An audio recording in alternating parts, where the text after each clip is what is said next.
nation, under God, indivisible, with liberty and justice for all.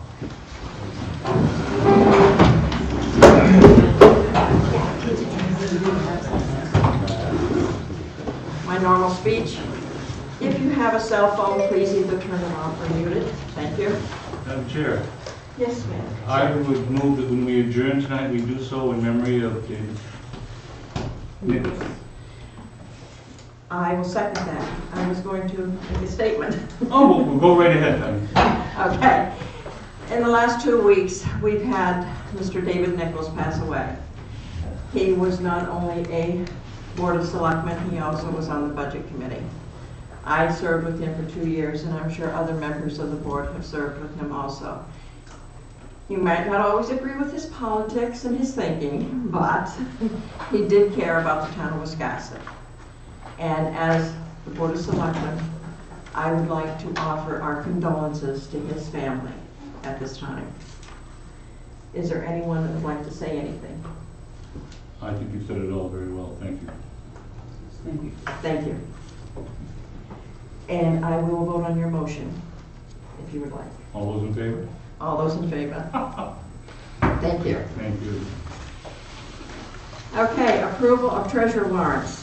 Payroll warrants for February 22nd and March 8th. I make a motion that we approve the payroll warrants of February 22, 2019, March 1, 2019, and March 8, 2019. Thank you, I forgot the first. All those in favor? Thank you. Accounts payable warrants, February 26th, March 5th, and March 12th. I move that we approve the accounts payable warrants for February 26, 2019, March 5th, 2019, and March 12th, 2019. All those in favor? Thank you. Approval of the minutes for February 19th, 2019. Do we have any corrections? Any issues with those minutes? Yes. You do? Yes. I do. Okay.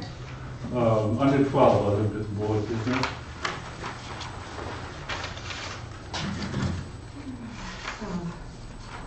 Okay. Well, the first 2 lines. Doug Baston, Alderman Selectman, has been working on PUC funding from the CMP if the New England Clean Energy Contract plan is approved. Baston said there is a possibility that Wiscasset could join with Alderman to receive money for economic development. Unless my memory is failing me, I don't remember that John wasn't here last 2 weeks or 3 weeks ago, but it reads like he was. He was here. He was here. He was here. Then I am? Okay. Okay. Yeah. No, I was. John was here, but Doug wasn't. Did you need to say? You think John Carroll was not here? Is that what you're saying? No, No, I understand the confusion. I got you out of sequence because I was away for a week. And so we thought maybe it was a meeting when I wasn't here. No, did I say you? You said him, but you meant Doug I Bassett. meant Doug. No, Doug You was said not here. John. Doug. Oh, Doug. Oh, I'm You sorry. meant Doug. I'm sorry. I meant to say Context. Doug. I read Doug and I meant to say Doug. This reads like he was here, but he wasn't here. Oh. Correct. He's almost quoted. And I think it should be rewritten to. Maybe it should say John Connell stated that Doug Baston always Correct. Selectman. Fine, I just wanted to be Okay. clear that he wasn't here. All right, so put that in. That's my first thing on this. You know, sometimes things in writing look different than when you talk about it. And the board did vote to go along with that to see if we could join with Ulna to get some money out of this thing. And I am totally ashamed of myself that I voted for it. I truly am. I'm speaking for myself, but I interpret my vote to read that I'm willing to take money at the expense of other communities to help this community. And I'm not in favor, but that's not me at all. And I'm embarrassed to hell that I voted for this thing. And I would ask after the minutes if we would reconsider that motion, because I would like to change my vote to reflect how I really feel about it. Anthony, did you have something to say? No, I was going to say, I think it was more for the information that we have yet to receive from all of those people involved, perhaps, that Well, I don't read it that way. Yeah, okay, no, I'm just And throwing some that of the out there. propaganda that we got from CMP, I don't want to be associated with it, I just don't.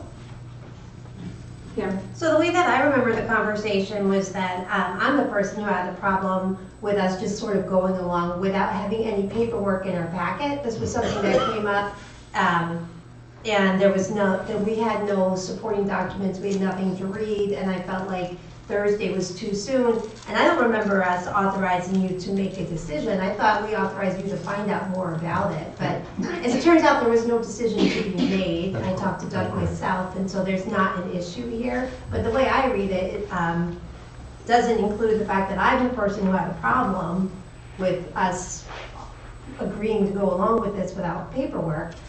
We had nothing in our packet, and I really, with this issue or with any issue, I don't want to be asked to make a decision on something on the spot without any supporting documentation on this issue or any issue. Right. Well, if I may, just on the clarification, if I may, Mr. Baston has been working closely with CMP on this project and so on and so forth. And it was left, the board suggested that I indicate that we were interested, no long-term commitment, and no decision until we had received more information. Those are my exact words. We're sort of agreeing, but that's. And I think that's a misrepresentation. I don't think that Doug is working with CMP on this project. And again, without the paperwork, I had a phone call conversation with him the next day. There was a lot of stuff he wasn't at liberty to say, but I don't think that should go in the minutes. I don't think that Doug Baston's working with CMP. That's not true. Well, for some reason, I had got it in my head that I thought we as a board had voted to a resolution for the CMP corridor. But I went back into the minutes for months, and we have never made a decision as a board as to whether we are in favor of the corridor or not in favor of the corridor. And I took this as giving John the authority to just inquire, no decision to be made. I feel like we should rewrite this whole section of the minutes. I agree with your interpretation, it's just that things haven't changed a lot in the last 3 weeks, and like I said, seeing it in writing and thinking about it, I really feel bad that I took the vote that I did, because I don't feel that way at all. I hope this project fails big time.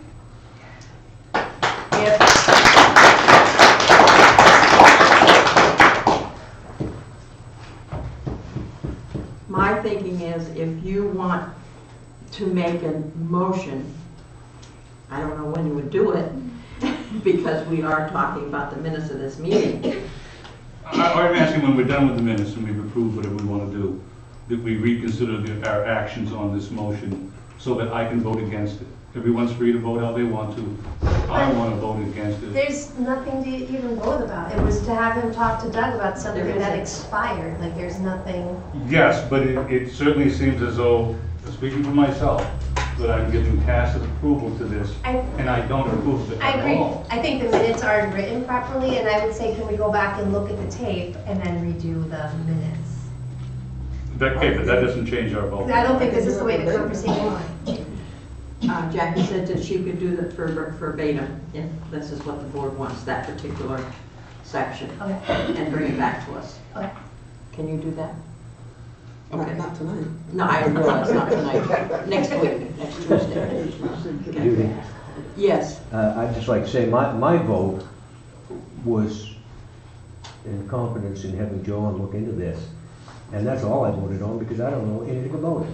So I wasn't prepared to vote for or against it, but I had no problem at all voting to have John look into it. I think that's all we agreed to That's do, what was we- have him That make a was the phone call. feeling that There was I no had, decision-making. Because I wouldn't have wanted to make a decision on that with no information at all, as you said. Yeah, I don't like to just show up here and have stuff dropped on us without any back paperwork. I mean, I have to. But we as a board, like I said, we have not been asked by anybody, CMP or anybody, to either say yes or no, whether we are in favor of the corridor or not. that has not even come before us. But this decision that he brought to us at that meeting was, it was like, oh, Doug Baston said we have to make a decision on this important thing by Thursday, but it's, don't worry, I have a good feeling about it, but that was about it. And I was like, wait a minute, what are you talking about? What? That's why we only authorized John to discuss it, find out information, and I think you do have information for later on in the meeting from Doug. So that's the only thing that we asked to be done as far as I'm concerned at that Correct. point. I agree with that. Do you still want to change your vote? Yes, I'm thoroughly ashamed of that. I think it speaks to the worst of all of us. I agree with the commercials on TV. It's backroom deals, it's Maine politics at its worst. And I don't want, and I got sucked up into it and I'm ashamed of it and I want to get out of it. No, you don't need to be ashamed because you didn't vote to support the You project. didn't vote to support the project. You voted to get information. That is all you voted for. About something Doug was talking about, and Doug doesn't have a connection with CMP, so. I agree. We're trying to benefit other people's pain, that's what that comes down to. That's how I feel about it. No. I think I'm feeling, this is how I feel about it. Okay. You, as Okay. entitled to All your right, opinion. but without any paperwork, you don't need to feel that way. Like, no one said that. Okay, so we've made the corrections. We're gonna have Jackie go and change that paragraph verbatim as to what exactly was on the tape and bring it back us on the 19th. Okay, anything else? Yes, Kevin. Should we just table? Yes, I'd like to table these minutes until next week. Just all throw it away and not approve anything until Yes. it's done? I agree with you. I make that motion if we have to. I will vote on second it. All those in favor? This- What exactly? As long as we can reconsider the motion, I'll vote for that, but We are going to reconsider these minutes next week. I want to reconsider that. I want to change my vote. I think you should watch the YouTube. Let's get videos. that next. Okay. Okay? That's, The vote was nothing to do with supporting the corridor. The vote was that, indirectly, you're supporting it because the money that Doug was talking about would come from there, but there was no formal vote or even consideration of voting for the whole project. It was just Doug managed to become I don't know what they call the term, interested party for some corridor towns from the line down to Wiscasset. And John, I know all that, and with all due respect, I have a right to how I feel about how I voted, and I feel I really voted wrong, and I want to change it. okay. Then we take it What was the vote on tabling the minutes? 5-0. So we have to settle that issue. I'll just read it off the minutes, I don't know how else to do it. I move that we reconsider our actions where Judy Colby moved to allow John O'Connell to inquire and authorize him to make the decision regarding this issue with Palmer. no decision. I was asked to gather more information and to allow that we were interested, but not, there was no formal vote on it, but we were interested enough to be considered in his proposal, and no final decision will be made until appropriate information had been conveyed back to the board, and then they will discuss it in detail. I understand all that, but I'm reading the minutes verbatim, and that's what I want to vote against, was the motion we passed. I don't have any choice. We're probably gonna amend the minutes. The No, minutes. I'm asking reconsider, which means we just vote on it again. If you want to vote for it, but I want to vote against it. Well, now I'm confused because of everything you've said. I want to watch the YouTube thing again. I don't remember the discussion that you're upset about. I remember a different discussion. I'm upset about this motion. This is mischaracterized. This is not correct. But Ben, can I suggest, and you have your right, yes, you do, I agree with you. Can I suggest that we table that one too until after we have got verbatim exactly what was said that night? Well, I suppose I've made my point, but You have made your point very clearly. And in some ways, I do agree with you. But we have not, as a board, been asked to make a recommendation whether we are for or against. no, but it definitely looks like we're heading down a path that I don't want to go down. I really don't. Okay, so Thank can we you. do that? I will do that. All right, thank you. Okay. Onward. We have no special presentation or awards. We have some committee appointments. Ann Leslie to the Conservation Commission and Richard Litz to the Board of Appeals. Madam Chair, I move the appointments as presented. Second. All those in favor? Thank you. We have a public hearing for liquor license. Can I have a motion to open a public hearing? So So moved. moved. Second. All those in favor? Okay. The liquor license are for Carla Chapman doing business as the Cubby Hole and Tony Bickford doing business as Little Village Bistro. In going through everything, I don't see that there's been any problems. Does any in the audience have any questions or concerns? We have information from both the code enforcement and the chief that there has been no problems. Any questions from the board? None? Okay. I'll move we come out of the public hearing. Second. All right, all those in favor? Thank you. I move we grant the liquor licenses for the Cubby Hole and for the Little Village Bistro. And I'll second it. All those in favor? Thank you. Okay, public comment. At each regular selectman meeting, there will be time devoted to any resident or taxpayer of the town of Wiscasset to address the selectmen regarding any item that is not on the agenda for that meeting. Comments will be limited to 5 minutes per person. Is there any public comment? Yes, sir. Richard Forrest. Last fall, you voted to allow the sloop Providence to tie up on the wreck pier for winter repairs. And since that time, that vessel has paid monthly rental fee, paid electricity, and has kept the ramp clear of snow. Has employed over 6 boat builders, mechanics, welders, machinists, and on behalf of them, I want to thank you for your brilliant decision in allowing that vessel to be here. They're going to Homeport in Alexandria, Virginia, so they need air conditioning. Hammond Mechanical, $7,000, done. John Bardo, we need engine repairs. I don't know what the number is on that, but we're not talking tens of thousands, we're talking $100,000 worth of business that's coming to this area. Ames Supply, Napa, the restaurants, Hamilton Marine. We've had Wiscasset High School students on board. We've had high school students on board. And on April 1st, the cover comes off. April 4th is the tentative date for stepping of the mast.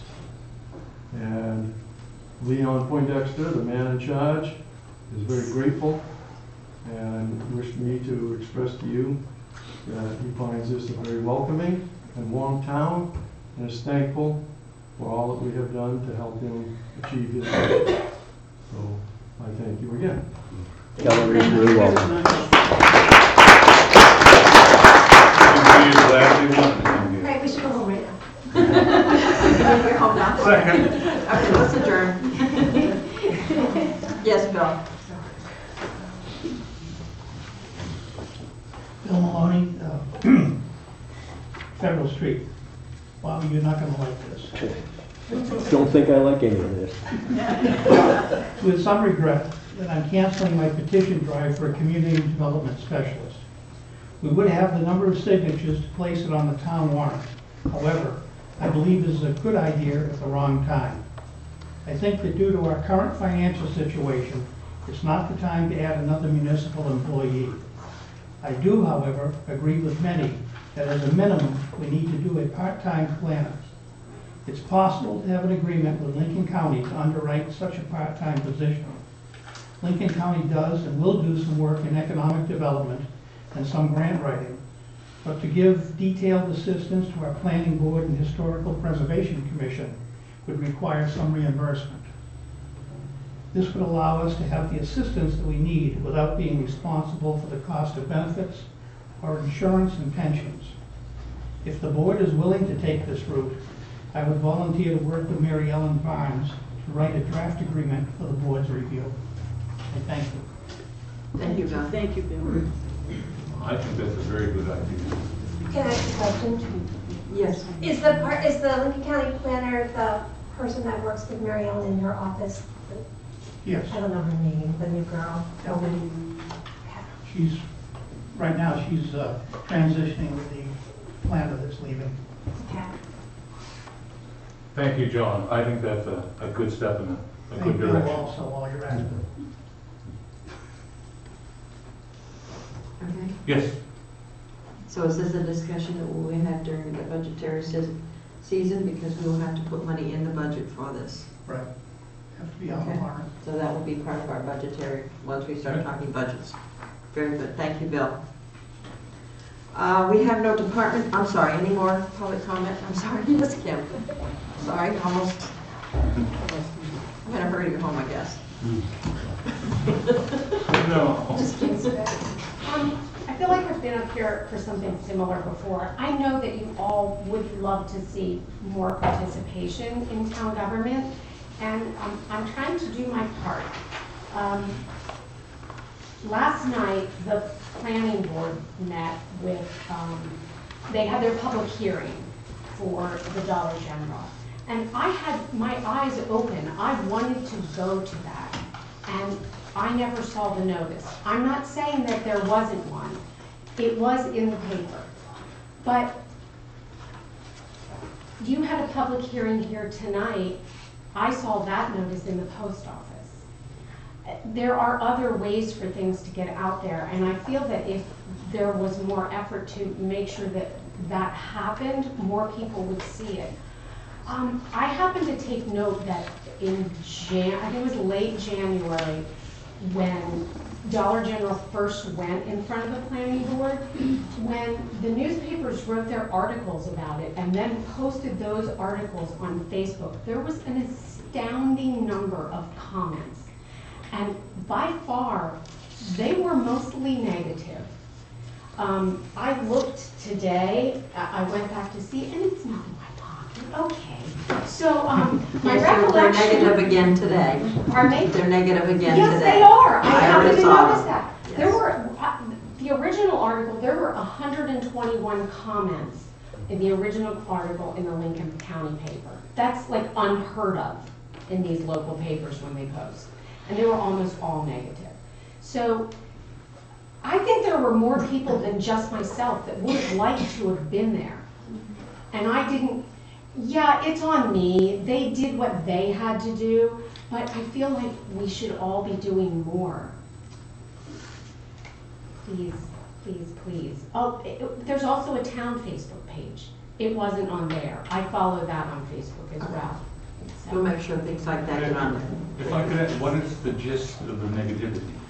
It's the fact that, correct me if I'm wrong, the negativity is another Japanese, Chinese store that sells things cheaply. That's basically what it is about. If you take a look at the Dollar General's business model, they tend to come into towns that are somewhat depressed, and they make a real, they run mom and pop businesses out of business.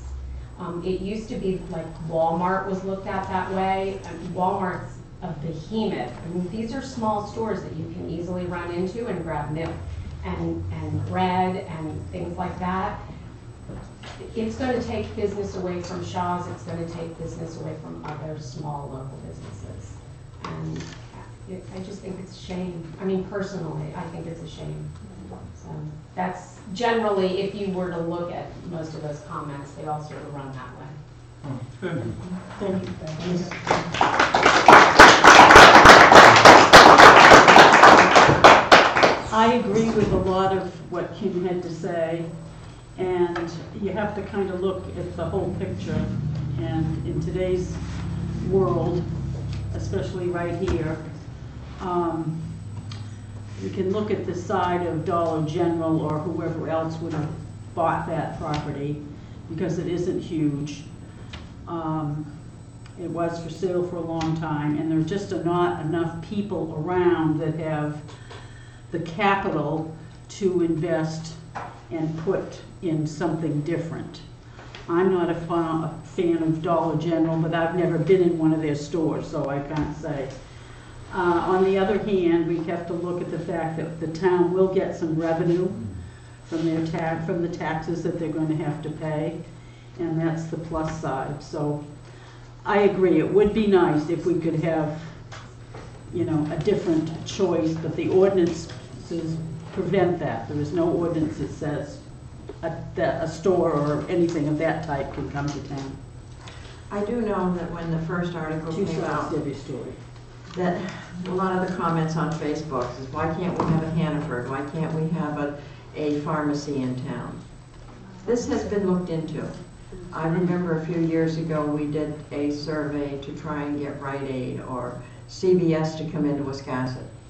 The numbers aren't there. It's not that we haven't tried, we have. And I agree with Catherine. I think according to the article, they're going to employ 8 to 12 people, but it is revenue for the town. It may not be what we want, but we have to take it. And I think there's a problem with Family Dollar. They might be having some issues. I know somebody bought them. They might be moving out. You don't know. So, I don't know. We got to take what we can get, I guess, at this point. It's terrible to feel that way, but I do. Well, if they watch this, maybe they won't want to come to town. That's right. They might not. Yes, Kim? Just to respond to Catherine, I appreciate everything that you and Judy have said, and it's true. I mean, somebody has to come and buy that and put in a business. But someone just came and bought a garage, and that was certainly not an inexpensive investment for those people. So those people are there. They are willing to make an investment, and while we can't necessarily choose what comes in, we can welcome some businesses more than others. I agree. Thank you. Okay. Any other public comment? Yes, sir. Good evening. Good evening. My name is Dennis Simmons. As you know, I am your new ambulance director. And I just wanted to step up, and I've met some of the select board. I haven't met all of you yet, so I'll take an opportunity just to introduce myself to you, people that are at home watching, folks that are here. Anybody that wishes to stop by and discuss your ambulance service with me, you're more than welcome to. I'm here Monday through Thursday during the day. Love to hear from everybody. Well, thank you and welcome aboard. Thank you.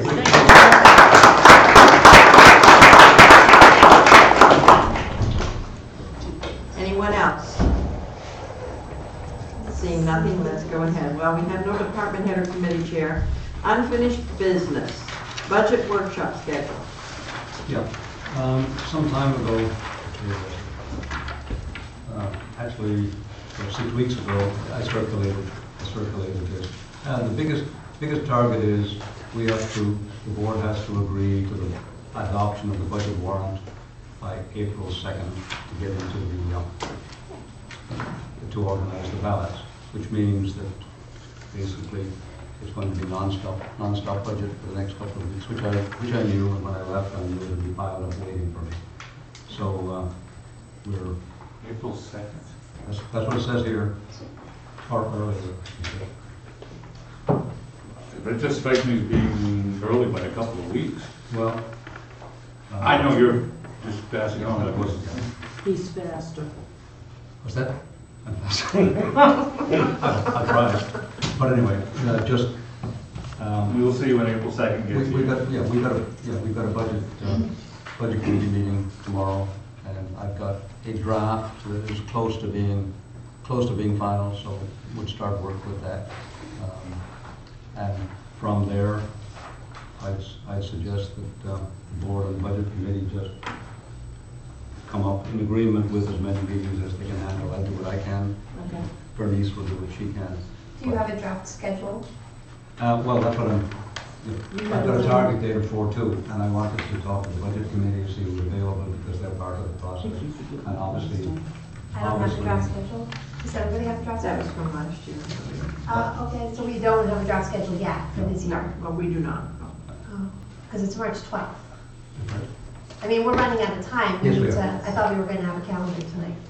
I've only got 2 weeks. I didn't want to make assumptions as to whose availability was there. I don't know what time of day you want to, I can meet anytime. Well, we need to set up a budget meeting with the budget committee. John was thinking of tomorrow night Yep, 6 o'clock. at 6 o'clock. Is that something that the board can do Yep. to get us on our way? We have our books, we can take them home and study them between now and tomorrow.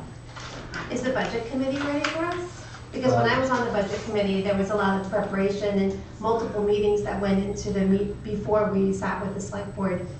Is the budget committee ready? Yes, they are. I was talking to the chair, communicated with me after I got back. And I told him I'd be at the meeting tomorrow 6. with the draft.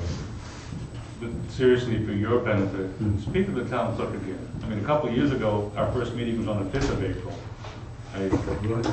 That just strikes me as exhilarated, Yep. sped up. Started. But yeah, no. I mean, we need to get started, but I don't think it'll be that cramped a time. Hope not, but it's doable, but it would be lots of package, but doable. Okay, I'm just, you know. No, I appreciate the latitude you allow, but I'm just, for now, I have to go with what the town clerk, she has to get ballots printed and so on and so forth. All right, so we are going to meet tomorrow night at 6 o'clock with the budget committee and start on our budget. Okay. Everybody else set with that one? We have the cleanup grant, the RFP. Yeah. Basically, this RFP has been reviewed by all and sundry, and most recently we got an email from David Chapman of Maine.gov. He had a few small typos, which are pretty straightforward. They're just proofing things I picked up in this fellow introduction and a few other small things, but he says, looks like the RFP uses the terms QEP and contractor interchangeably. I advise sticking to QEP, because that's how consultants have described in the Brownfields program. Third paragraph in the introduction starts with, to be considered 6, and then 8 were in parentheses, copies of your proposal. And so basically, it's got to be 6 or it's got to be 8, it can't be both. And this draft RFP describes the requirement of the selected QEP to prepare an ABCA.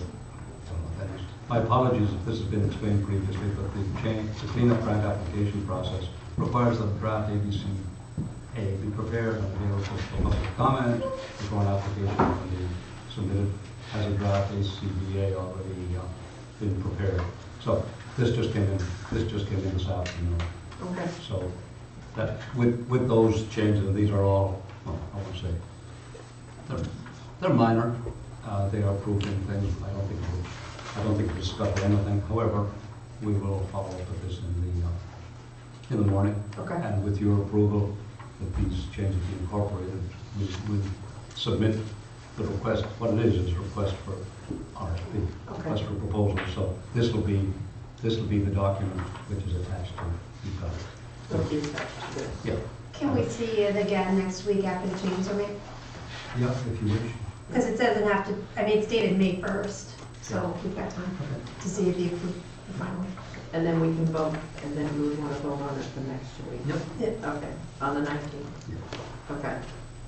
Madam Chair, Yes. I'm glad this is on the agenda, but this is regarding Mason Station. That's correct. The land is polluted down there. Somebody polluted it and walked away, and the taxpayers of America have given us $400,000 to clean up somebody else's pollution. That is correct. Just want to point out what we're up against here. Yes, we have $400,000. Thank you. Everyone's tax dollars at work. We were awarded a grant, yes. All right, the next issue is CMP quarter update. John Carroll. Hi, before we start, Mr. Carroll, Yeah. I would like you'll give your presentation. If there's anyone in the audience that would like to make a comment afterwards, we will take comments. If you have a question for Mr. Carroll, I'm sorry, I had a senior moment there. We will take questions. This will not be, I hope, a long drawn-out affair. Hope again. Hmm? Hope again. I guess I was here not that long ago, so I'm curious, what level of update do you want? Because I think I was here. It's John Carroll, Central Maine Power. You're the one that wants to update us, right? Pardon me? Well, as I understood this, you're the one updating us. Okay, all right, then I'll just, so since I was last here, probably the most important thing would be that we continue to make progress in the public reviews. And so we are now probably about 2 or 3 weeks away from a decision by the Public Utilities Commission. And so what I want to do is just call attention maybe to slides 8 and 9, so that just for folks' benefit, to recap the purpose of the project and why we think, why we're encouraged by the review so far by the Public Utilities Commission. and the line, if you recall, is to inject an additional supply of clean energy into the New England grid, into the New England market. It's been solicited by Massachusetts, but because it affects the regional market, it benefits all of us as well. So the three buckets of benefits, one are the market and environmental benefits themselves, which is really the purpose behind a project like this. This is why you do it. And it's, we project that when the project comes online, it will reduce energy prices in Maine by about $40 million a year for consumers. And that is because of the way it will shift the market regionally in favor of consumers with lower prices. It is also going to lower across the region natural gas costs and demand on our natural gas supplies. It will also add an element of diversity in a generation fleet in the region that is shifting more and more heavily in the direction of natural gas. Right now, about half of our energy in New England is generated by natural gas, and in all likelihood, without a market intervention like this, the next generations that would be built would all also be natural gas. So we're heading beyond 50 to 60 or 70% perhaps over time. It is because it's a renewable energy project, it will reduce emissions. It's part of an initiative in Massachusetts to address global climate change. So it will reduce emissions across the region by about 3.6 million metric tons a year. To try to translate that in terms of what it means for Maine and our proportion of the region's emissions related to electricity, that would be like taking 57,000 cars off the road in Maine every year for the next 20 years. It's an emissions reduction project. And then fundamentally, Maine and the region will enjoy greater economic growth as you take higher costs of electricity out of consumers and out of production on the business side. So it contributes to our gross domestic product regionally and in Maine. In Maine, the estimate is around $23 million a year. The second set of benefits are the bucket of what the project development itself. This is about $1 billion project to be built entirely in Maine. And so when you look at the consequences of spending that kind of money in a small economy like ours, it has market effects on employment and on the regional economy. We estimate that over the course of the project, which is really 5 to 6 years development and construction, the average employment on this will be around 1,700 people. That's going to be direct, indirect, and induced employment. In the top years of construction, it'll be about 3,500 people who will have jobs because of this project, either direct, indirect, or induced employment. It will, if you think in terms of the payroll from this project, it's about $436 million. So almost half the project will be spent paying Maine people or the people here who are building it. And that money obviously will flow into the economies. Because it's a physical plant and CMP pays property taxes on all of its plant, it will increase the valuation of our property by about $18 million. And that will be paid to the host communities for the project. Also, in some parts of the state, as in here, we do install a lot of broadband on our system, and we made agreements to include access to that broadband for the host communities. And then finally, maybe less important here because we have a corridor here, but in parts of western and northern Somerset County where there's no power lines at this time, we provide a corridor for snowmobiles and recreation that isn't there today. The third bucket of benefits, and it's the one that's really come out most recently, I just want to talk about, and I think actually I heard Mr. Ryan probably was referring to it, but it was recently announced as a settlement agreement.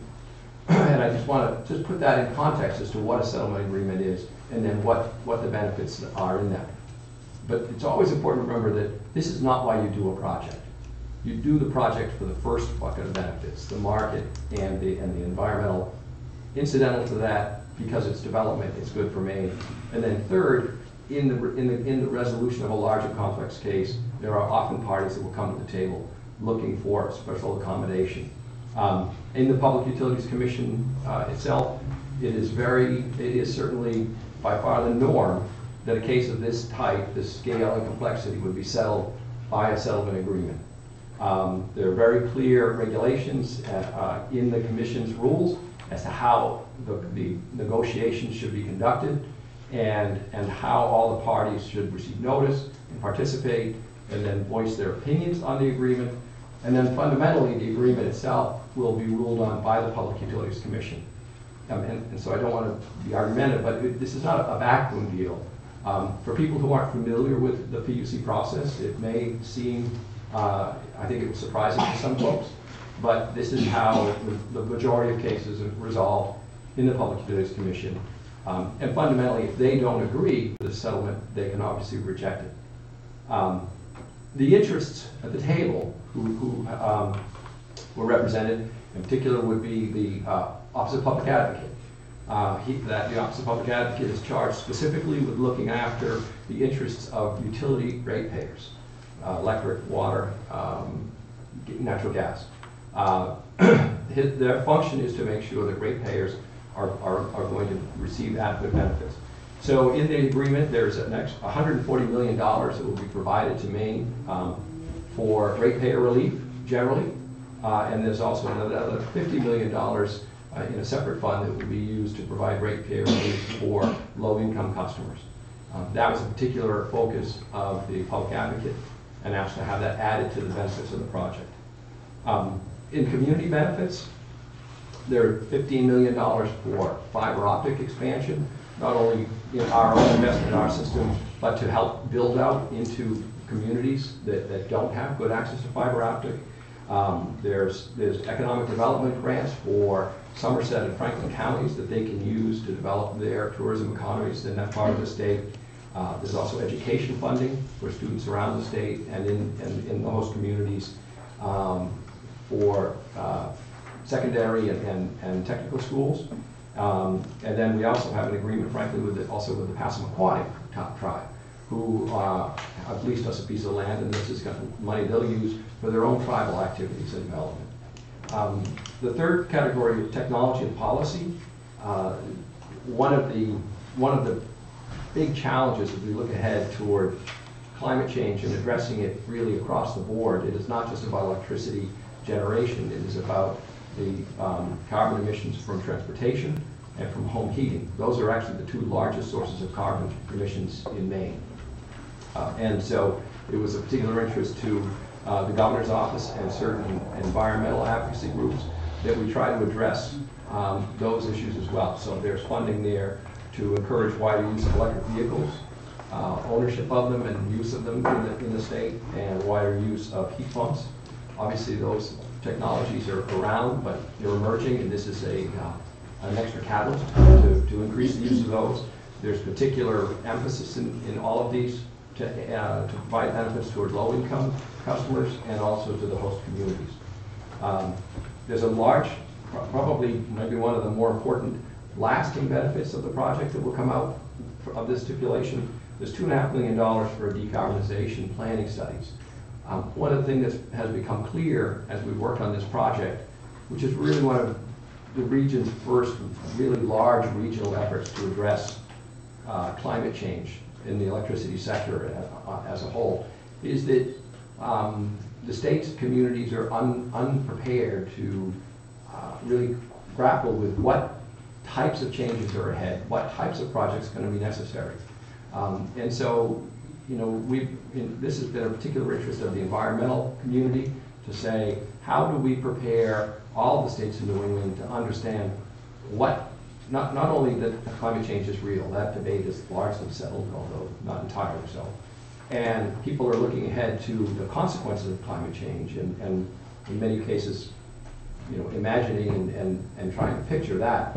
But what's missing in the middle is understanding the types of changes we will need to do. What types of changes in consumer behaviors, what types of changes in public policy, in utility regulation, in business regulation, will we need to be making so that we can respond, you know, in an appropriate and adequate way.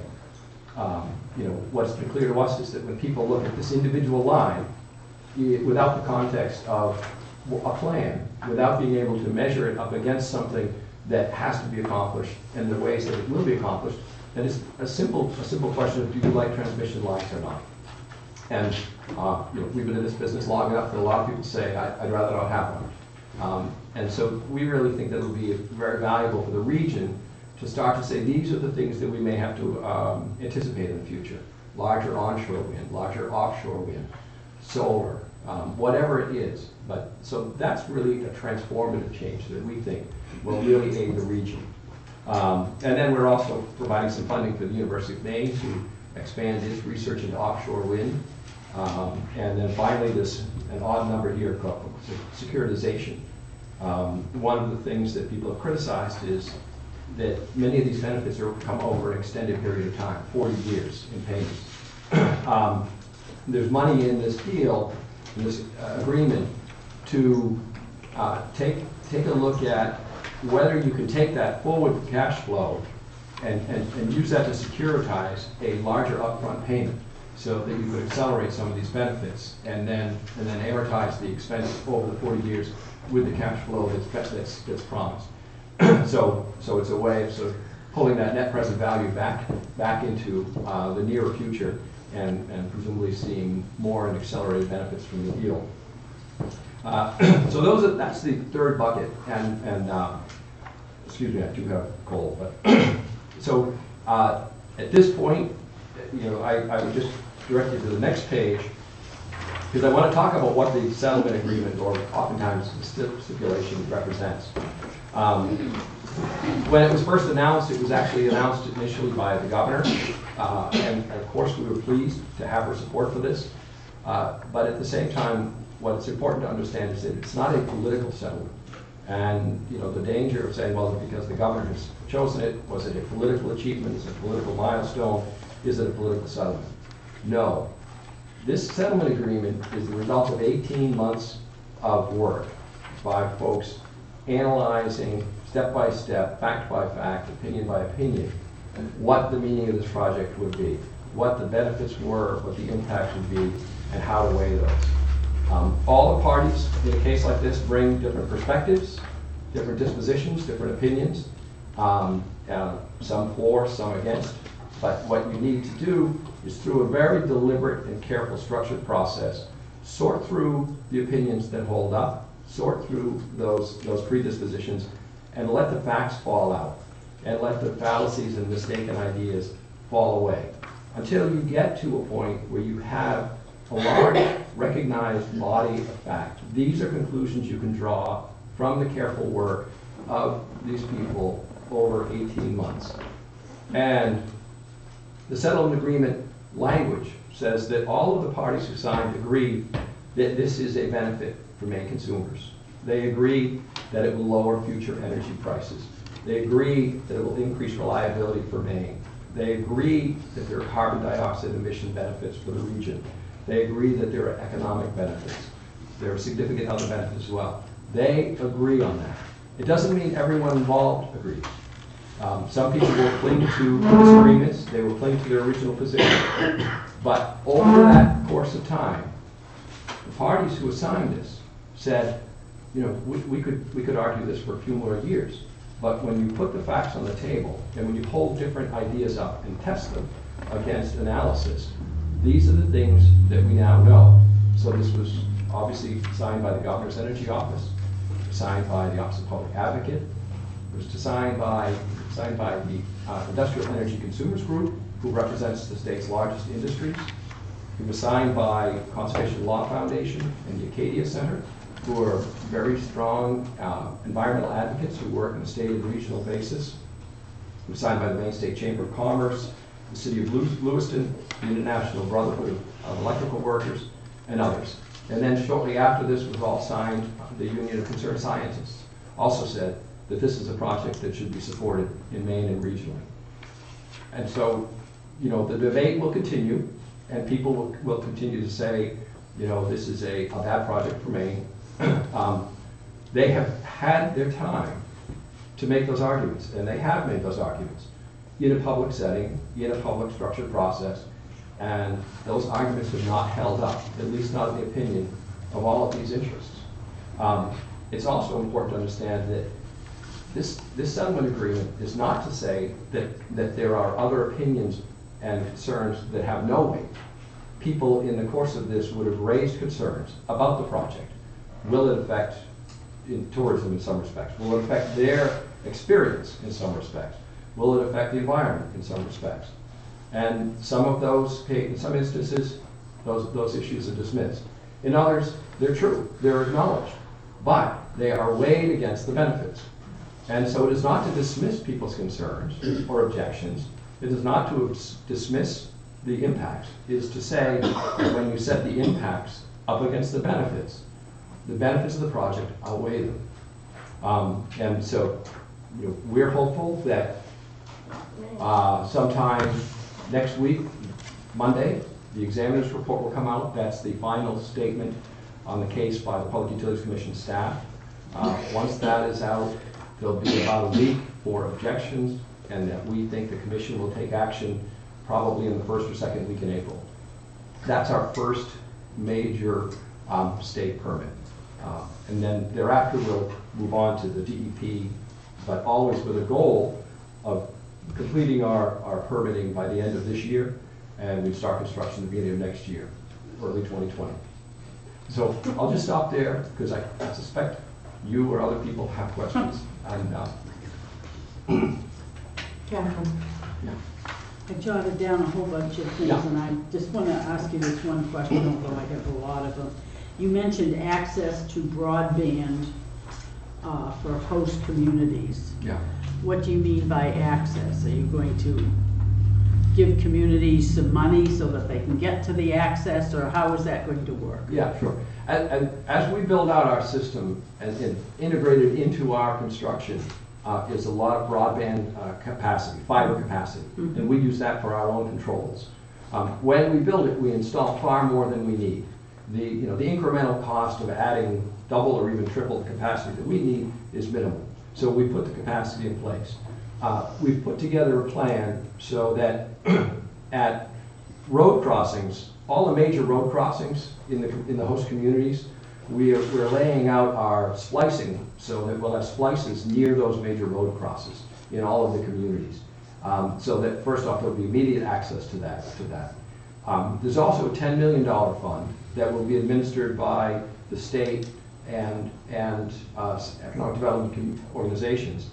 And over the next couple of years, they'll use $10 million to study where the build-out should proceed, and also to support partnerships so that communities can build that last mile.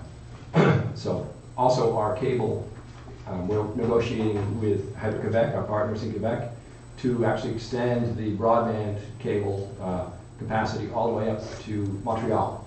And that will sort of create for Maine and actually for New England, create a new international link that apparently, I'm not an expert in this, is actually seen as having high value for communications to Europe.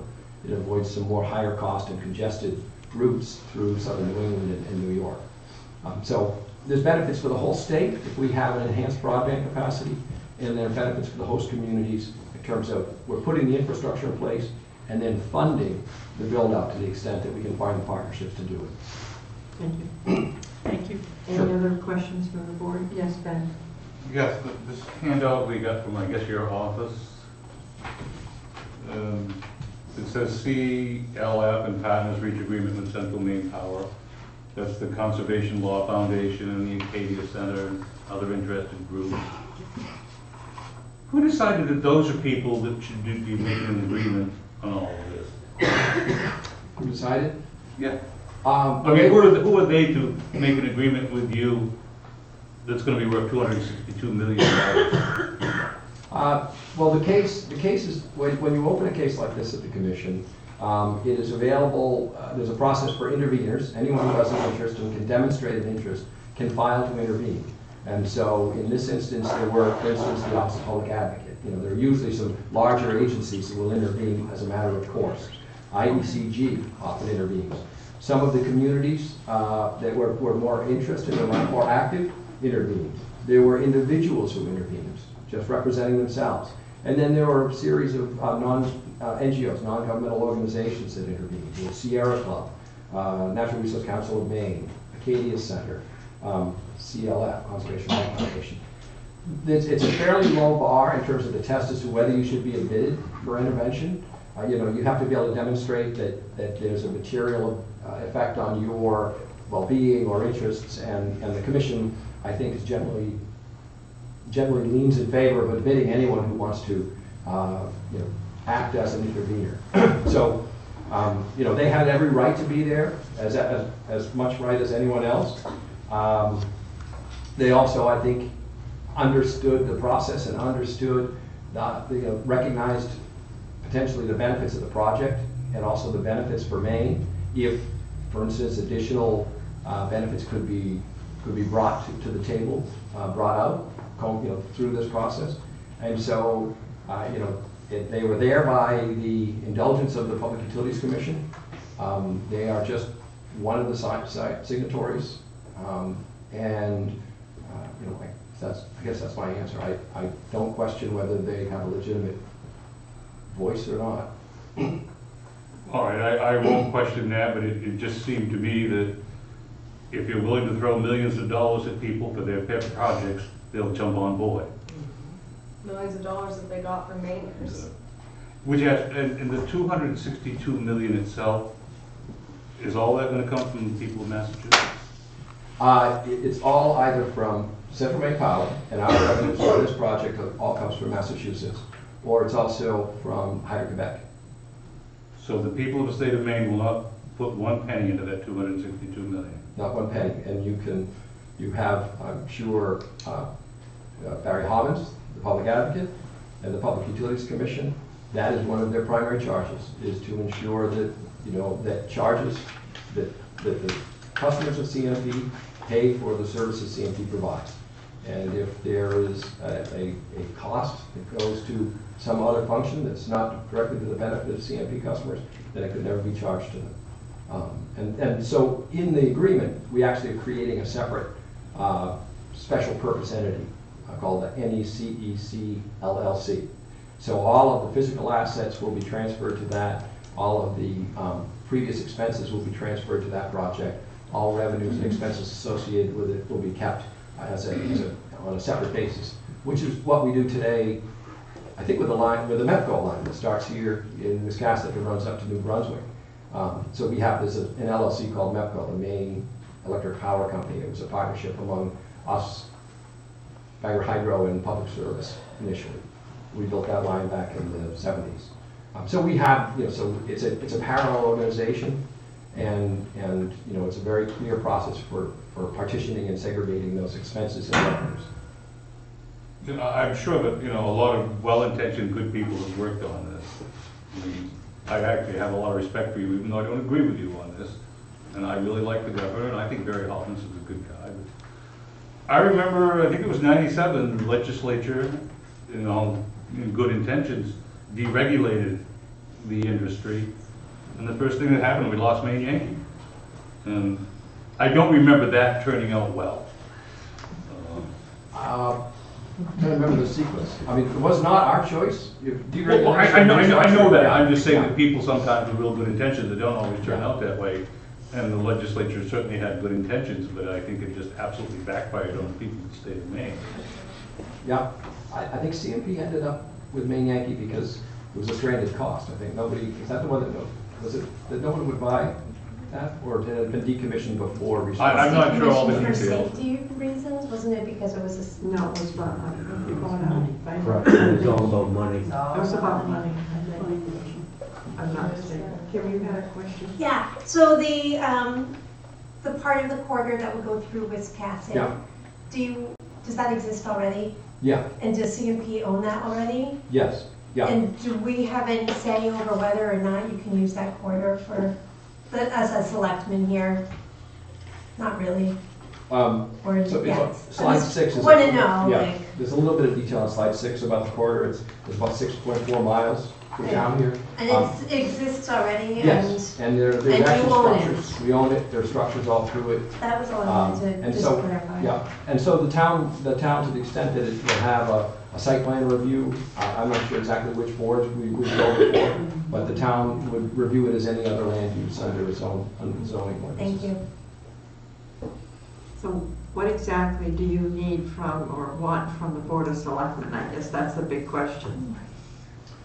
Is this just informational purpose? Is that what it is? It's just informational, and I would just say, to the extent that we have it, we appreciate your continued support or interest in the project.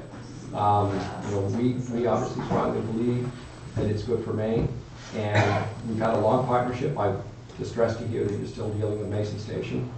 I believe you were here, Mr. Rhines, years ago when Decades, yeah, when we spent a lot of time here because the folks that owned it were subdividing it, and we were trying to protect our small piece. Yes, I remember that, yes. Yes, we went through that, and we were always concerned that that developer did not seem to have, in our view, the wherewithal or the best interests of this community at heart, and I think I've said that time and again, and and it's sad to see that we're still faced with that problem. So I'll surrender the podium, but maybe I'll just stay for questions, I will assume, if you'd like. I'm all set. I've said enough, I think. Okay, we will take it on to the audience. Thank you very much. You're welcome. Is there anyone? Yes, go ahead. Thank you, Selectboard, and Selectmen and women. My name is Marty Fox. I'm a resident of Wiscasset, and I'm on the Conservation Commission. I'm also on the Lincoln County Regional Planning Broadband Committee. I'm also, since he brought up the subject of Union of Concerned Scientists, I've been a member of that for over 25 years. And I really doubt that they support this project. I'd like to see evidence for that. But anyway, I was going to quote from the NRCM, Natural Resource Council of Maine, handout, and I'm not affiliated with this group here, I'm just representing myself.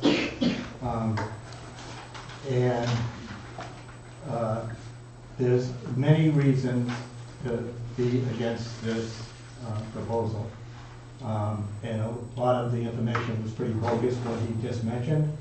And the amount that the state would get amounts to, he said it was over 30 years, and that comes out to $6.6 million a year. It's peanuts. And especially when you come to broadband, the expense is bringing it to the individual homes. We have broadband right through here. The town office just hooked up to it. That's not the problem. The problem is hooking up to the individual homes. And I'm on that committee, so that doesn't really hold any weight. The other big thing that's mentioned in that handout is all they're doing is switching the energy. They're taking the electric power that's already being generated and supplied to people in Canada, and they'll have to be buying fossil fuels. All they're doing is getting a higher value for the electricity that's going to be produced into Massachusetts. That's one big point. The other big point, I believe it's page 3, I don't have the page's number, but there's a map and a beautiful site of where the corridor is going to be. There's 57 more miles of new land that's going to be destroyed and have power lines like we do. in Maine. There's a lot of organizations that are against it, as you'll see in there. And also the towns,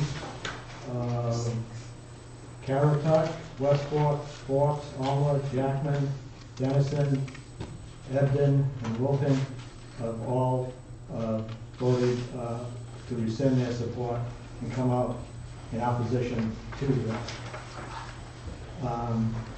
Since we're in the corridor, I would like to suggest that the board vote against having the CMP hydro-Quebec transmission project on. Thank you. Anyone else who care to speak? Yes, ma'am. Please state your name and where you're from.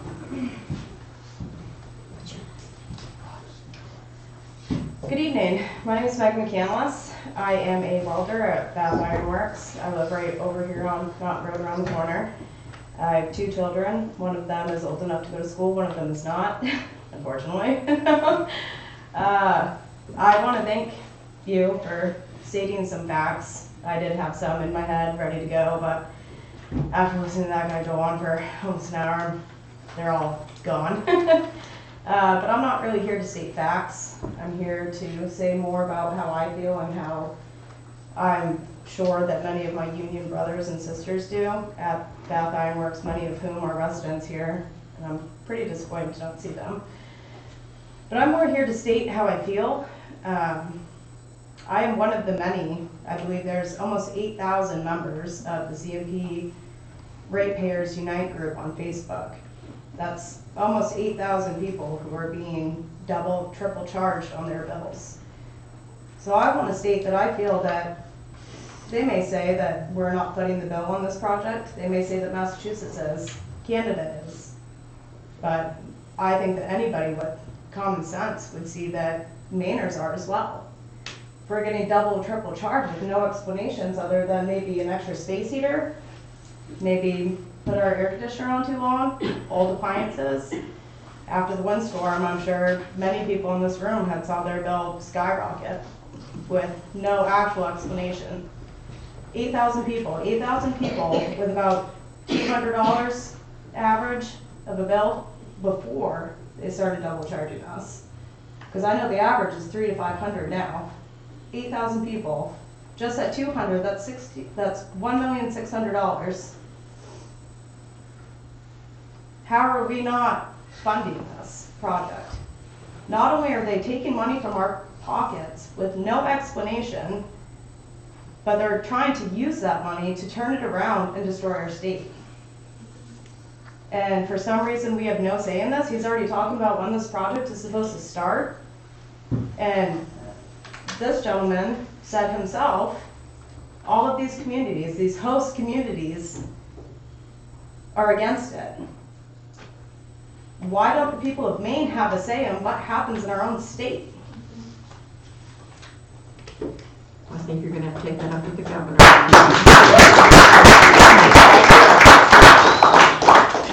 Anyone else? Yes, ma'am. My name is Elizabeth Hamilton. I'm from Brunswick. I have a question for Mr. Carroll concerning when it was announced in the newspapers that last week when we had our cold snap, that Canada asked their customers to decrease their electricity use. You think Massachusetts is going to go for that? Have you ever been to Boston and you look out a hotel window and every light in the city is on? Most of us here in Maine, you grew up and your mother said, shut those lights off. You know, are we conserving energy only to have our bills double, tripled for families that are working overtime? And that's not even answered yet. If this project has been researched for the last 18 months, why are you just hearing about it coming into your town? Why haven't they given the people that it's going to affect their land? Their land values are going to go down. Who's going to want to buy their home when there's a power line going by it? Or is that lane gonna be taken by eminent domain? Does everyone remember what happened up in, what lake was it? Flagstaff Lake? How sad, how sad. Joke. And again, the big promise of money, that's all over 40 years. 40 years for the thousands of people in Maine. That does, it comes down to dollars. And, oh,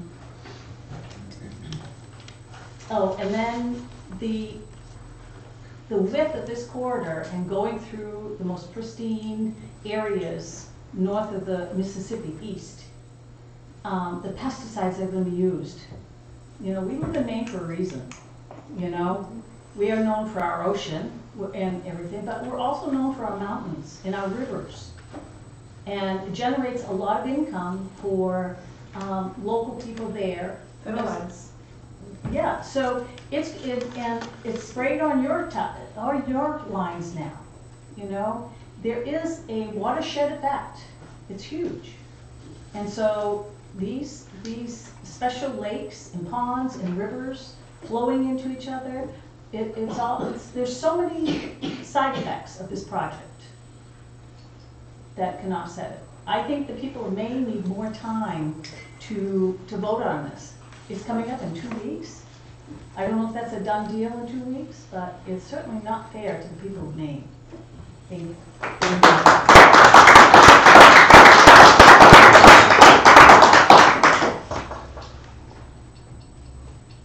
We cut somebody off, there was somebody from town that wanted to speak. Is there anyone else? Okay, did you have something you wanted to say? Yeah. So I'm Steve McCarthy, I live in Rome, avid outdoorsman, been up in the Forks area a lot, all over the state. There's several things that Mr. Carroll has talked about tonight. They sound good on the face. A lot of money for Mainers, a little money off your electric bill, a little savings. Less than $2.50 a month is the breakdown per person. I think pretty much everybody can buy their own cup of coffee. You're not going to be buying electric cars, as the governor said, with $2.50 a month. You're not going to be buying heat pumps with $2.50 a month. And if you get a grant from the government, which the governor alluded to a little bit, you're not going to pay that grant with $2.50 a month. Moving on from that, the visual impacts are for hundreds of miles.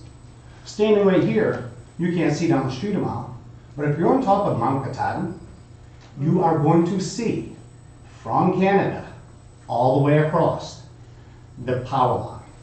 100-foot tall towers with blinking red lights on. They talk about jobs that it's going to bring. The 1,700 jobs that are directly correlated to the manufacturing of this line. There's no guarantee that there'll be main jobs. He stated as much. I've been to a lot of these meetings and hearings. I think pretty much everybody here knows somebody that makes a living in the ocean. Is that fair to assume?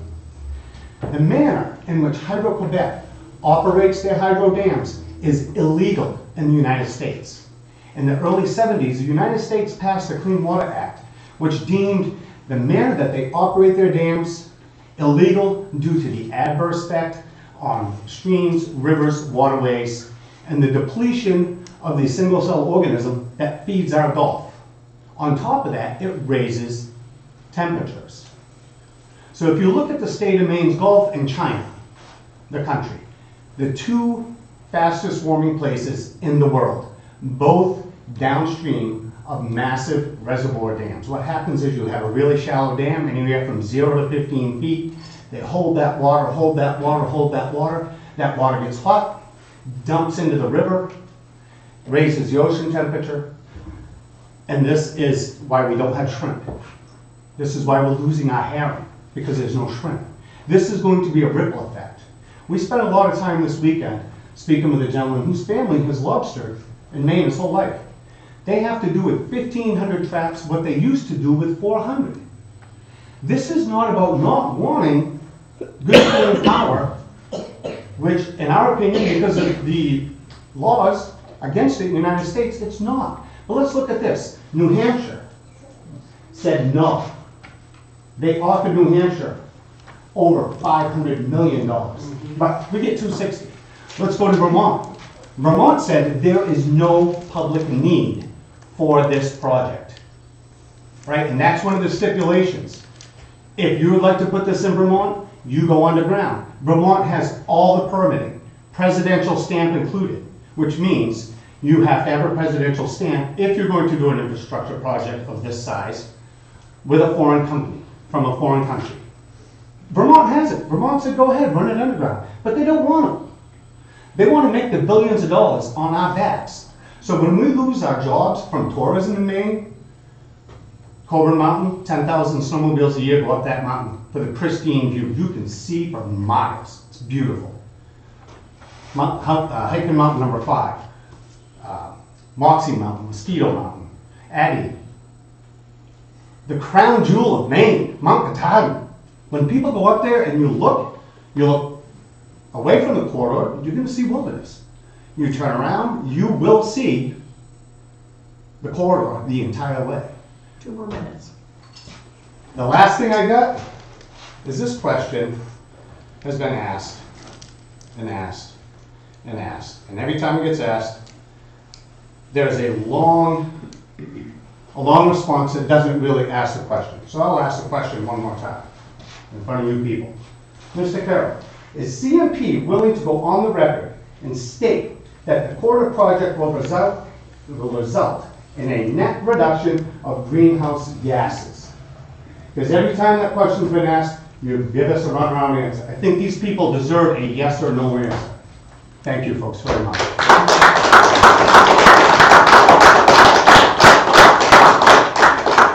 Okay, we will go on to new business. I didn't hear an answer. I didn't either. That's up to Mr. Carroll if he wants to. Mind if I? Yes, please do, if you care to answer.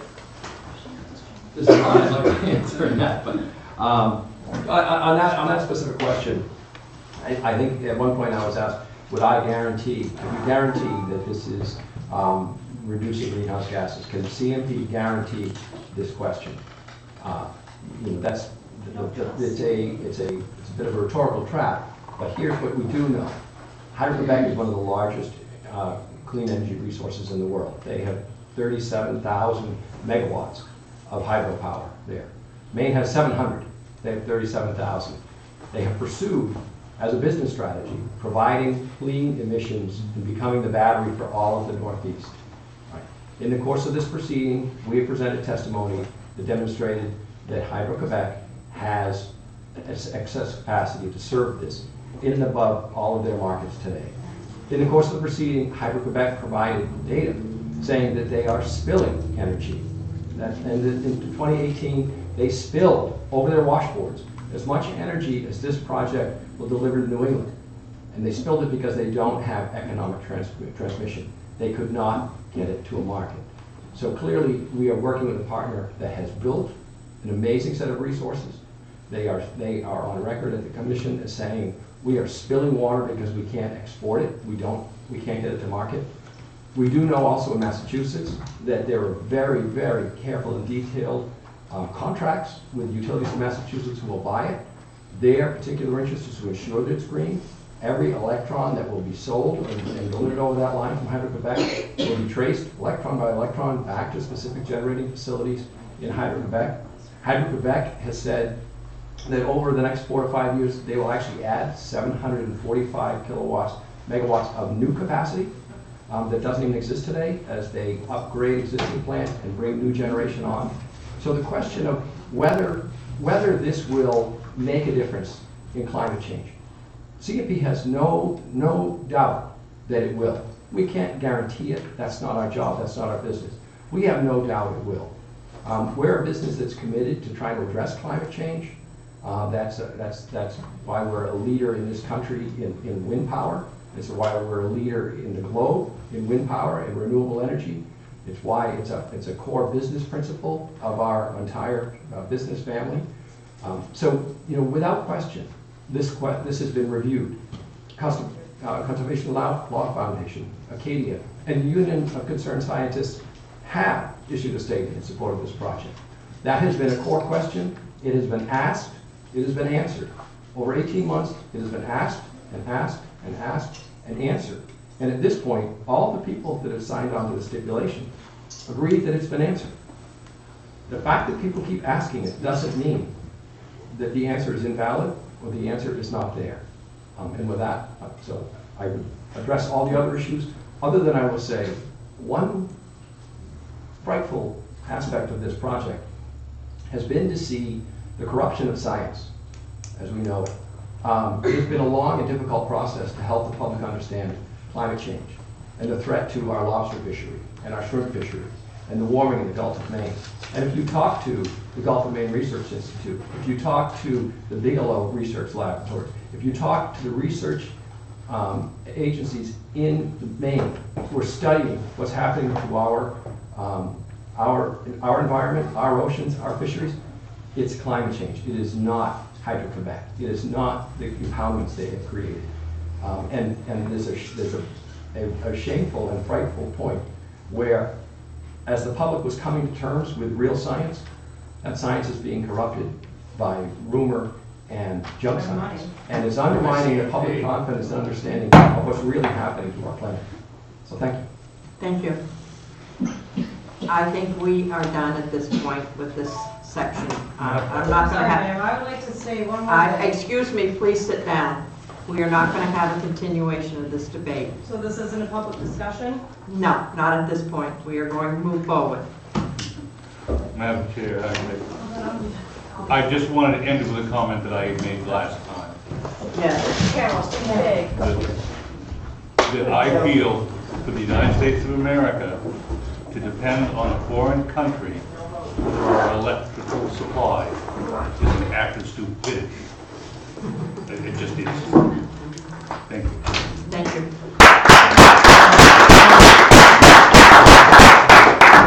All right, we will go on to new business. Love school. Thank you, folks. We have a sewer abatement application from Roland P. McCon for Monkey See, Monkey Do. We acted on this one. No, we've never done this one. This one we haven't done. He is within the 30-day period. I checked it out. If you... Judy, I have a question. Can we postpone it? Like, give him an extension on this bill until they get to observe the pipes for the ground thaws? Because that could resolve whatever his issue is. Well, he says he's going to do that, but the question is that he had 16,300 cubic feet of water within that short period of time, which he went back to all of his years. The fourth quarter of every year, it was between 400, 200, 500, but in 2018, it was 16,300 cubic feet of water. So there's definitely something wrong. And he has assured us that he will, in the spring, do what he has to do to correct it. But I can't see. I'm sorry, I'm for the abatement. I just feel he made a case. At this point, I'm not sure that I agree with you. I think we have acted on this. Same name. Why would he? Different name. Yeah, same thing, different name. Yeah. Why would he CC Donna Morris? She's the one we turned down originally. I think there is a connection there. Yeah, they're tenants. Donna Morris, I believe, owns the full property. And this is a separate business with their own meter. And the difficulty is the water was metered as it went through the water system meter, and then we don't know where it went, but all they're saying, the water system said it went through the meter. And then it goes through the meter, it's presumably into the sewer system, which nobody knows where the water is, but it went through the meter. That's the dilemma. Am I explaining that pretty much? Is there two separate meters or is it one meter? I believe it'll be 1 meter. For both the apartment and Monkey see, monkey I'm do. really not sure, I'd have to look into that, I wouldn't,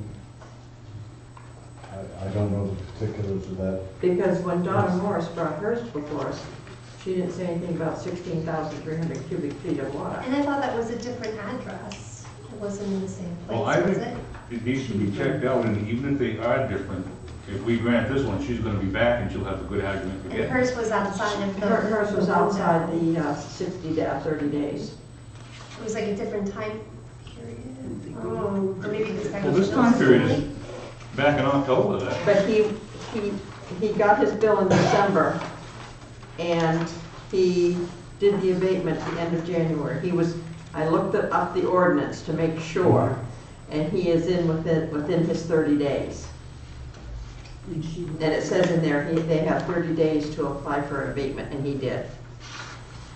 I think she was outside for 30 days, wasn't she? She was way over, I think 2 or 3 months over the 30-day period. Well, if we are talking about just one meter, and this is just a continuation of the previous problem, what we've got here now is the next bill. If it is on the same meter, which I understand you're not sure. Why don't I commit to, we'll look to see what we have for meters out there. Okay. And give that information back to John. Can you do that before next Tuesday, so we can have this on our next Tuesday meeting? I will give it the best try that I can. Okay, that sounds good to me. Great. Can we do that? All right. We'll table this till the 19th. I forgot to notice. Okay. Go on to the brown-tail moth survey. Is that just information? Yeah, That's only information purposes? Okay, I actually haven't even seen it. I read it. Oh, yeah, I saw that. We're not as massively infected or affected as many other towns. Booth My place is, Big part of your places. yes, it is. I was gonna say yes. Now, And what- my property Big has time. many oak trees that don't have leaves up last year. Yeah, a whole lot of low town area. No, I don't have any. We'll see to it. In that You get- direction. No, thank you. So what's the difference between tent caterpillars and brown-tail moths? Are they The totally brown tail different? moths make you go to the doctor so you can get steroid stuff to put on your I know, rash my and all that husband stuff. sprays It's the trees awful. all the time, and I guess we just don't know. But seriously, they affect the top of the tree. Yeah, it's awful. Oh, yeah, they defoliated a lot around here. Can we, I think what they're asking us to do is to share this information with the public. Can we put this information on our website and on Yes. our town Facebook page so that we can? Yes, we can do that. Good idea. Okay, quick claim deed for Joe S. Rodriguez, map U11 lot 013. I make a motion to approve the quick claim deed. Second. All those in favor? Thank you. Termination of use agreement with Lincoln County Fire Chiefs Association. I don't feel that there's anything that we No, need to that's do. just purely It's for just information. information. The impact it has is they were paying for electricity, heating. Right. You know, whatever it is, we'd have to figure out. So this will impact the fire department budget, correct? Okay. Just, as I said, just for information, it came, you can see the date, it was just sent out. Total Okay. surprise, I don't know what. Okay. Oh, I'm surprised, actually. We don't know why. We have no clue. It was done. Yes, ma'am. Is this because of the new building in Damascata and they We don't won't- know. All we know is what it states in the letter. That's all we know at this point. The next one is CNC Realty Management, LLC. Request for tax exempt status on Deer Ridge. Yeah. This is obviously a matter for the attorneys, it is in the attorney's hands.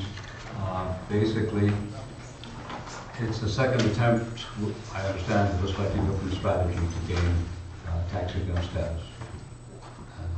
And That's what it is. I haven't had any communications with the attorney since then. Yes. I'm sorry. Hi, my name is Jessica Stover. I live in Blue Clay and I work for Coastal Enterprises. CEI Housing Inc. is actually the owners of that, and CNC Realty is the managing property, but we are a 504, a 501c3, both the owning, the company that owns it and the company that owns that. So we're not looking for a tax exemption status. We're asking to have 50% of the taxes reduced for our property because we are providing a service to the community as a tax exempt. Well, just as I look at the letter, it says, we are again requesting that the town of Wiscasset exempt Deer Ridge Right. real estate and Right, personal but property we taxes. are already tax exempt through the state, and we've given you that paperwork as well. Catherine? The Deer Ridge property originally was for low income and It still elderly. is. And can you tell me that all of the residents now are low income people? Yes. I don't know. Yes, we can. Okay. Yep, and there's, we have the HUD information in there, and, you know, we have to have all of the residents that are in there have to be at a poverty level. It's all stated in the letter. So at this point in time, it's in the hands of the attorney. Okay. We don't have the option to deny someone their 501c3 status legally, do we? No, So why would we put this in the hands of the attorney? we're really only asking for 50%. We're not even asking for the whole thing to be. I mean, I don't think it's something we're allowed to deny, like we can't make Morris Farm pay taxes, we can't make Chewonki pay taxes. Well, Madam Chair, Yes. I was on the board and I attended the groundbreaking ceremonies of Deer Ridge in 1980. The newly appointed Senator George Mitchell was there for the occasion because he was on the Senate Housing Committee. And this Deer Ridge has paid taxes all these years. And if there's any way to fight CEI, fight them with everything we've got. I'm not going to cry any tears for you people, not for a moment. Okay. I don't think the townspeople should be shafted this way. I don't think that, well, I'm quite sure the town would never have supported Deer Ridge if it was going to be tax exempt. It was never put together to be tax exempt, it never has been. This is just shift and shaft. I'd like it to go to the attorney, because I wonder if we're opening up Pandora's box at this point in time. We do have other areas in town that are low-income housing. And are they owned by nonprofits? That I don't know. That's what we need to find out. Okay. And is there an explanation as to why we were denied last year? I don't know. I wasn't aware that it came before the board last year. I believe it was a different, I wasn't there last year. It doesn't sound It was a different approach. It was a different approach. And I just wanna, I'm sorry that you have a problem with CEI, but this is not CEI, this is CEI Housing. You're talking about Coastal Enterprises, Inc. It's a completely different entity. Can you see my point? Just because you bought it over, the taxpayers should lose X amount of dollars? That's not right. Well, That's the federal law, Ben. That's not something we get to decide. That's a 501c3 I'm status. just saying that we have always taxed that piece of property. That may be true. The Morris Farm used to pay taxes, and we had Elliott Field come in here and straighten it out. Well, if every if they all come in and take Nonprofit over. pay taxes. Okay. You don't get to do that. Let's put it in the hands of the attorney, get his opinion. That's all I said, is if we can fight Get it, his fight opinion it. as to where we are. And I will clarify one thing. I've been a selectman for 10 years, and I've never been there before. So this is completely new to me. If you brought this before the board last year, I must not have been there, because I've never seen this. Excuse me, my name is Rosemary Moykins, and I drafted the letter. I work for CNC Realty Management, and we requested a full tax exemption in 2017. And the letter was denied, and we received a letter. Excuse me.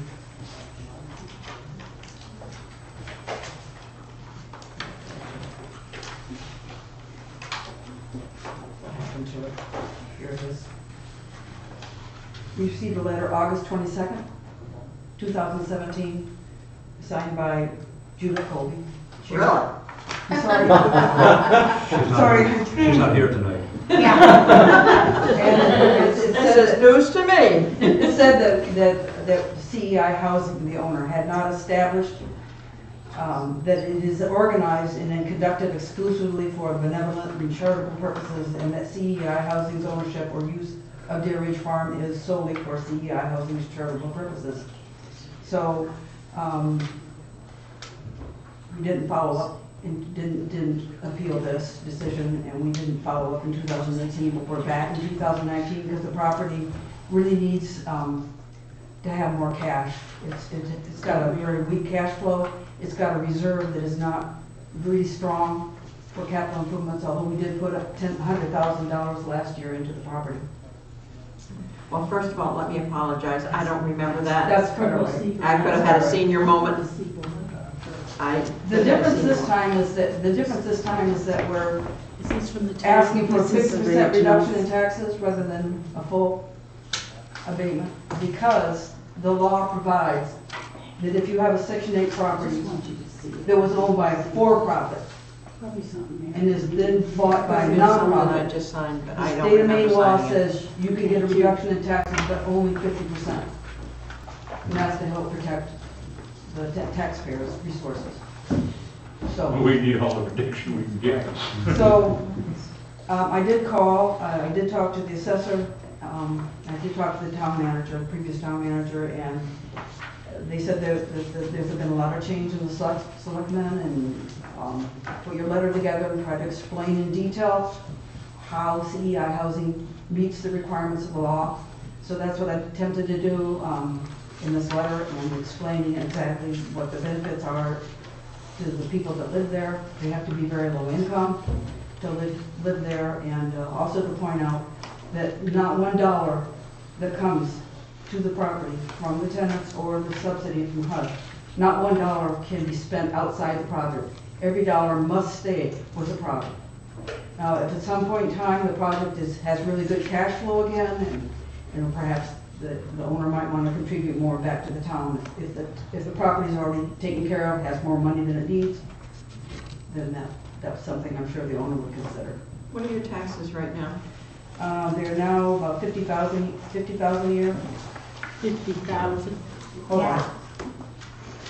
It's, the most recent bill was $51,551.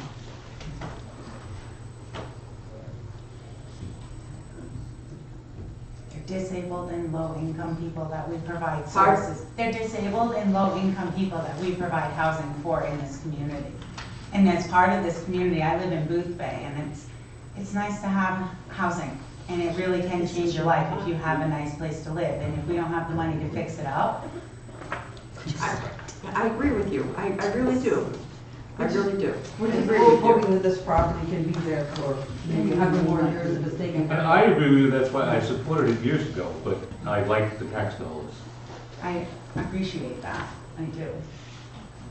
We'll see what the lawyer says. Yes. And do we know when and how we'll be notified of the lawyer's results? Yeah, when we have a result, we'll convey it to you, or maybe give me a contact. I assume it's you. Yes. We'll have to come back to the board anyway for a vote.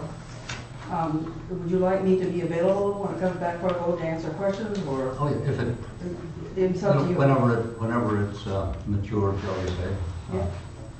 Will we be notified in writing that we will be needed to be here? Because I don't believe we were notified of this meeting, and we weren't notified of the last meeting last time we asked for this either. Oh, we'll try to notify in the appropriate manner, as we usually do.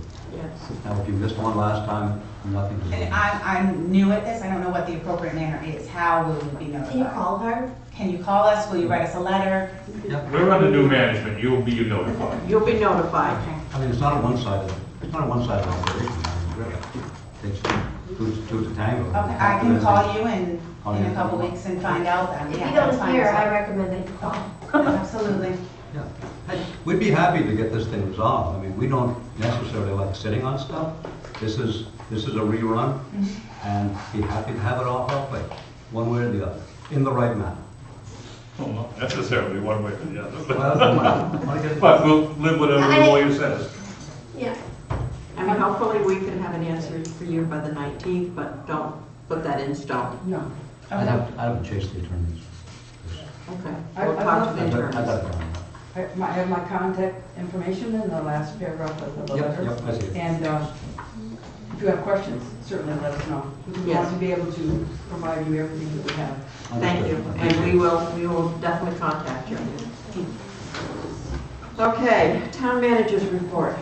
Yeah, I'll get through this pretty quickly. Notification, you're aware that the High Street property will be coming down very shortly. We got that, was a certificate of, what's that called? Demolition. COA, Yeah. appropriateness. Yeah. I've received from the historical committee. So that's done. We'll be monitoring the whole process and so on and so forth.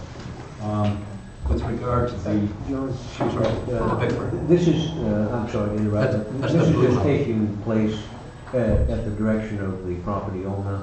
He's aware, yeah, he's very much involved, and code enforcement, DP is aware, assessor Okay, understands. we're not actually involved. No, Okay. we're making sure it's done properly. It's not Exactly. costing us any money. Well, I guess that's what I was asking, thank you. And of course, the other part is, it wants to be done before April 1st, otherwise, what little value was assessed will still be assessed. So, I can do that. Okay. All set? Yes. With regard to the navigation easement, the Chewonki people have been on vacation out of country actually. So we have, I have a teleconference with the attorneys on 19th of which is next week, and we'll be talking with the Chewonki people on 20th. So, finally. Okay. So that is moving on. With regard to update on the 4th of July committee, we now have 4 people who have volunteered. One is Corey Ricker, another is Susan Robson, another is Judy Flanagan, and Josh Turner. So that's 4, which is definitely better than none. That's great. Thank you, Judy. I just want to say that Corey Ricker is in 8th grade. He's a really neat kid. So you may He's a really neat kid, yeah. That's good, I'm glad he's on. I think it's awesome. So Let's hope he gets after this process. his name is on the line. I didn't make him do it. Didn't make it. All right. Let's see. The last thing I have is matter to do with the wastewater treatment plant. I do believe I mentioned to you about the need for those pumps on the chlorination, dechlorination, and I thought that Richard might be able to give a little more information on the process. So 2 key pumps and 2 backups are needed, and So I have to apologize that it just transpired in the last couple of days. I was able to put this together. It's been a long 6 weeks down there, identifying all the needs, getting quotes, and everything else. So the chlorination season actually begins May 15th. So back in 2013, you had an issue with the DEP because your fecal counts were above what they were supposed to be. So you had an engineering study. The engineering firm spec'd out some pumps for you. So 1 pump was replaced, 1 out of 4. 2 are for chlorination and 2 are for dechlor. Right now, the other 3 pumps, the older ones, only 1 of those works. And I'm not sure how reliable it's going to be. And any engineer will tell you you have 2 pumps in case one goes bad. You have the other to revert to. Now the one that was spec'd out in 2013 cost $4,000. But I've talked with the vendor and there's another option where the pump is only $2,000. So what I'd like to do is replace the other 3 older pumps with new pumps, put in some additional instrumentation because they've been running that manually from my understanding, and I want to make it much more of an automated process. So what I'm proposing is, I got a quotation from Sullivan, and I'd like to take up to $14,000 out of the impact fee to address this issue. I know we don't have a lot of money, but I do not want to subject the town to any fecal exceedances this summer. We're just coming out of that second consent decree at the end of this month. And I just don't want to be put in that position, if at all possible. So I'm hoping that you will authorize me to proceed with this project. Update me, what do you mean by the impact fees? There's a separate account that's called impact fees. And because I've gotten so many different things on how to access that, the best I can come up with is that it has to benefit all the users of the system. So this one does, because all the wastewater goes through the chlorination and dechlor process. So How much money is in that account at this time? I think now it is probably about 70,000, because a lot was accessed this year for the main break. And as a matter of fact, when Bernice and I went through that budget, we actually thought some was put in there by mistake, and we've actually reverted it back to this current year's budget. And so far, we're about 67% of the way through this budget year, and we're at 65% expenditure. So if everything's linear, we're in good shape. Yeah, I fully support this, but I don't have the technical background to explain it as Richard has. But I don't think there's any choice. Bob? Some of these pumps haven't worked since 2013. I can't get an official standing on that. Some people said they certainly didn't work last year, but I can't swear to that. All I know is I tried to start up the three, the older ones, and only two would even run. And I'm not sure even the third one was even pumping. So as far as I understand, those three were from the original construction in '92, so they've probably outlived their usefulness. And like I said, the one that they picked in 2013 was $4,000, and I can get basically an identical unit for $2,000 now. And you want to get two more? I want to get three. I want to replace. Even though that third one runs, I don't know how good it's going to be, and I just don't want to have one for a system. I'd like to have two that I know are going to work. Does one back up the other? Yes. Yeah. I don't And you'll find that typical, that you have two for a reason. One is as a backup, or if you do it in a lot of places, you rotate them every month so you equalize out the hours of usage. What was the total again to get all? 14. Right, it's about 14, because I want to buy some spares as well. I didn't spec out the spares at the time, but the pumps are like $2,000. There's some additional metering because we want to send some signals back to the main plant. I don't want to spend any more money than you do, but I want to have a reliable system, and I don't want any fecal violations this summer. And we're going to end up starting to get this done. We'd like to start the system up early and make sure we're all set. Well, I think we should authorize this. We probably paid that much in fines to the DEP. I was just going to say, it's embarrassing to look through the warrant and see what we're paying to have water tested. If we can get out from underneath that consent decree and proceed without these issues, it's well worth it. Yes, I agree. I agree. Is that a motion, Ben? Yes. Well, I'll second it, whatever it was. Thank you very much. All those in appreciate it. favor? And I know it's been a long night, and it's been a long day for me because I've been down there since 4:30 this morning.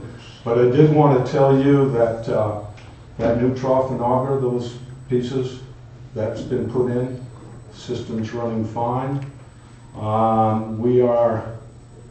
I'm sending some guys to look at some equipment that's down in Booth Bay Harbor, and we're going to submit a grant to Maine Municipal under a safety grant, and it's a magnetic manhole lifter, so people don't hurt their back, and Public Works will have access to it as well. So, and then we also have Safety Works coming in for a safety audit at the, I think it's June 20th. Good. So there is a tremendous amount of stuff going on. Anyone is free to come down and see where we're at. Thank you very much. Thank you. Thank you, sir.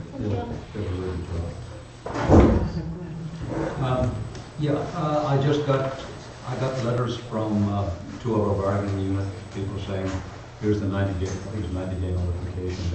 They want to get going on negotiations. And so it's a matter of the board deciding on who they want to use as negotiators and when they want to start. So let me know what your schedules are and I can get this thing. Well, we usually use MMA. Well, you've also used Matt Tarasevich and Bernstein Show. I don't know what you did last time around, probably 3 years ago. I think we used MMA. You did? Okay. Yeah. Negotiator for what? For Union Con. Oh, pardon? Dave Barrett.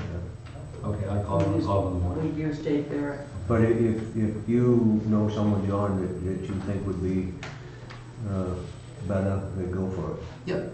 Maine Municipal is fine. A lot of people use them. I do believe that Matt Tarasevich negotiated at least one complex negotiation. I'll find out exactly which ones he's done, but I'll get back to you by next meeting, next Tuesday. Okay. Sounds good. That's all I have. All right, assessor business. Tax collector recommended abatement. Scott Connors, map R01, lot 035-CO2 for $1,391.25, 2013 to 2017.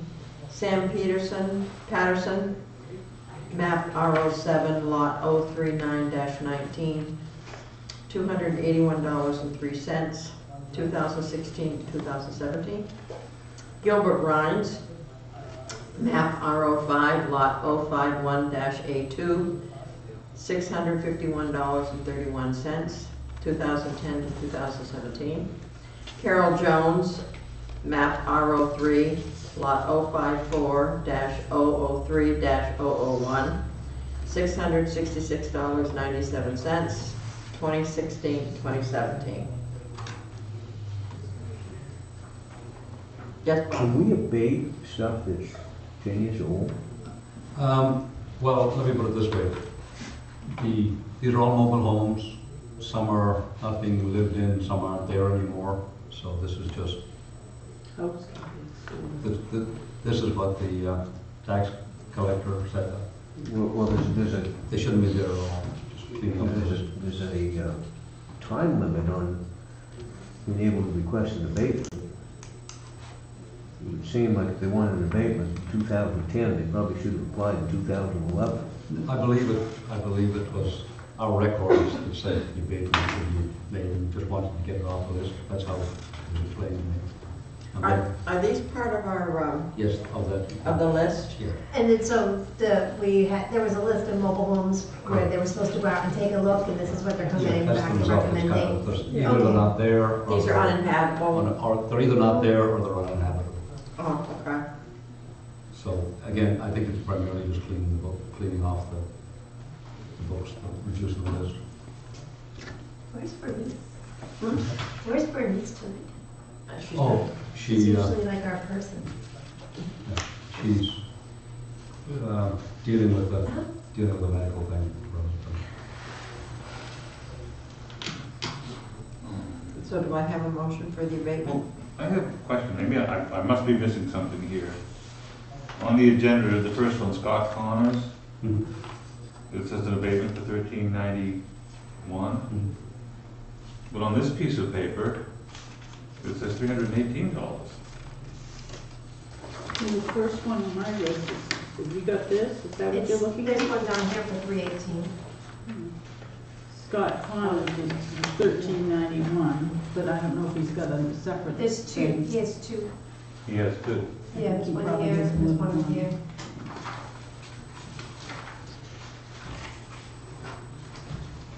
I guess what I'm saying is the paper, this paperwork doesn't match this.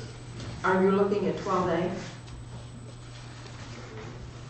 I'm gonna put 12A is. This is 12A would be up in the corner of Scott's first sheet. Upper right 12A hand just has corner. them linked together. That's 12B. Jeez. Does mine match?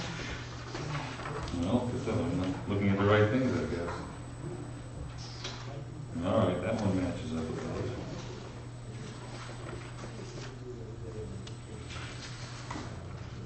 Well, let me ask it differently. A says tax collector recommended abatements. B says assessor's agent recommended abatements. What's the difference? The tax collector recommended abatements were on the mobile homes that were either uninhabitable or absent. Out of that whole list that we. Yeah, these were on, Ben, these were on that list that we discussed on the 13th of February.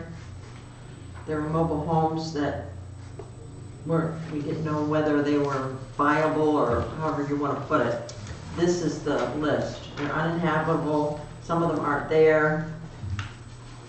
So we are abating the abatements to clean the books.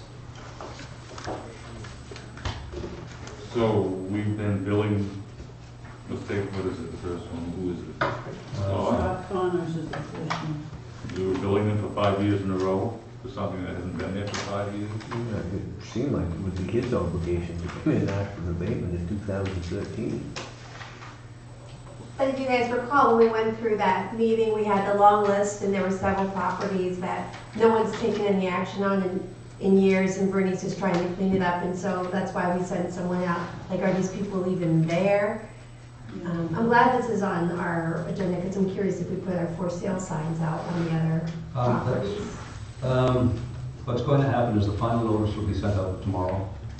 It'll be given till April 15th to respond, and after that, to respond to that 4-month payment agreement, and then, another 6-month thing?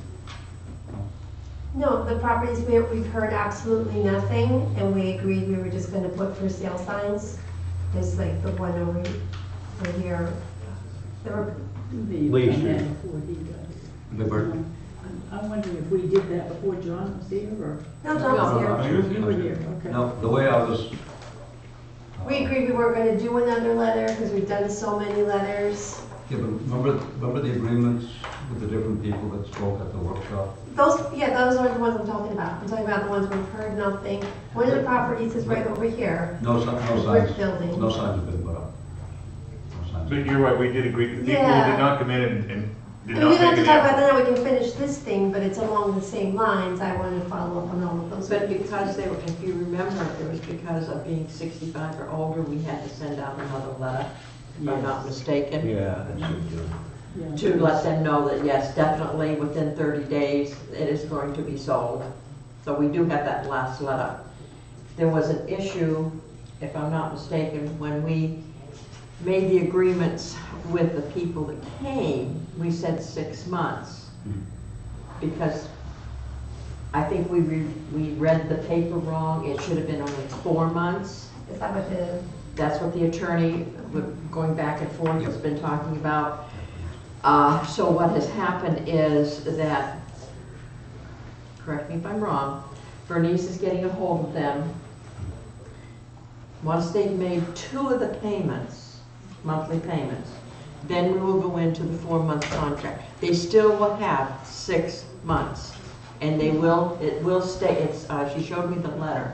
It states at the bottom that if they do not have their taxes paid in full within that 4-month period, we will be contacting a realtor and putting the house up for sale.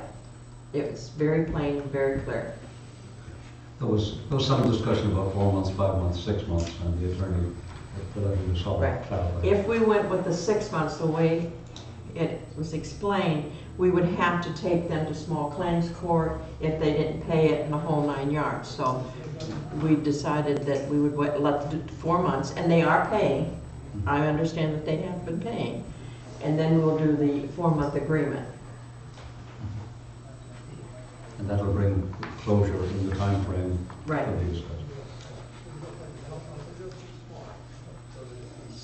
And the ones that the other ones that were not here, that's where we have to send out the letter because they're 65 and older, stating that yes, they are going to have the property within so many days to be sold. Did those letters go out after the meeting? They're geared, you mean, did they go out after the previous meeting or talking about this meeting? No, the one where we said that the letters would go out with the workshop when Bernice was here. When we made that decision, the letters go out like in that week. Bernice was working with the attorney, so they didn't go out immediately.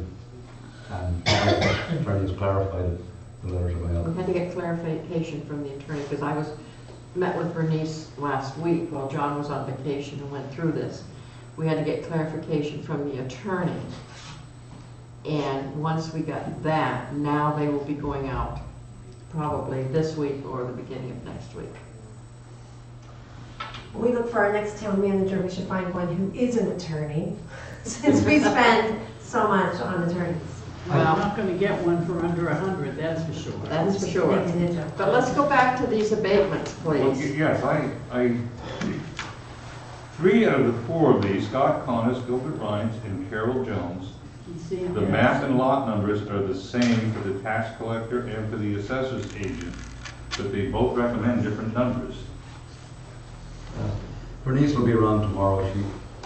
She will. Can we postpone this until the 19th to get clarification and have her here on the 19th? Well, if we want to get the letters out with the 1 month return date. We're gonna write this stuff off anyway. My issue was, I think we're calling these abatements, but well, actually, we're just. It's just to clear the giving- books. We're just giving it away. Yeah, we're clearing the books. We're taking the money out of the books. We're not gonna cut checks to these people, are we? No, No, No. this is a bookkeeping it's just bookkeeping. exercise. And it's Well, lots of times though, when you give abatements, people get money back. These people are not getting any money. No. Because they never Okay. paid. They haven't paid it. Well, So abatement and refund. I call it refunds. no refunds. I'll make a motion, we grant these abatements. I'll second it. Oh, I thought we were, well, I'm kind of wondering, I'm curious as to why the assessor's agent and the tax collector are recommending different numbers on the same thing. I mean, they both can't be right. No, I'm sure they're not. Well, I No, you bring up a good point, Dan. don't know which one to vote for. It's like we've got the 2 different recommendations from 2 people. Well, when you're talking the assessor is saying, like, for example, Carol Jones. The mobile home was moved out of town. I hereby recommend abatement. So he would get back the $347.99. No, he never paid it, he died. Right. It'll just be all of these are just a bookkeeping, to me, thing. There's no money exchanging hands. Okay, and I'm not trying to be difficult, but one is saying we can clean up the books for $347, and the other one is saying we can clean up the books for $1,300. I want to vote for the right number. There's 2 separate motions. There's 2 separate things here. No, they're not, they're the same lot and map number. Can we wait for Bernice? We certainly can, but if you look at the tax collector recommendation, they've got specific years. And, you know, they're older, and then the other ones are correct. No. Well, we can do the tax abatement, but not the property assessment. We can wait on that one. Okay. I'm fine with doing all of them. I'm okay with this. Whatever you guys want. And one of them actually was the assessor's agent, the Gauthier, was an error on the assessor's side, which is getting part of it. Well, right now, we have a motion for the abatements, The tax collector one, the first one. the first one. That's been moved and seconded. All right. I will vote for that motion with the understanding that I'm not gonna vote for the assessor's recommendations, because we can only do one or the other. Well, let's do the first one. Let's vote on the first one. All those in favor of the tax collector abatements? The first one, 5-0, okay. Now, on the assessor agent's recommendation, We move, we take no action. that we make for clarification, is that what you're asking? No, I don't see why we would take any action on it. We just, Was that a motion, Ben? no, I was being flipped, that we didn't need to do it. I'm sorry.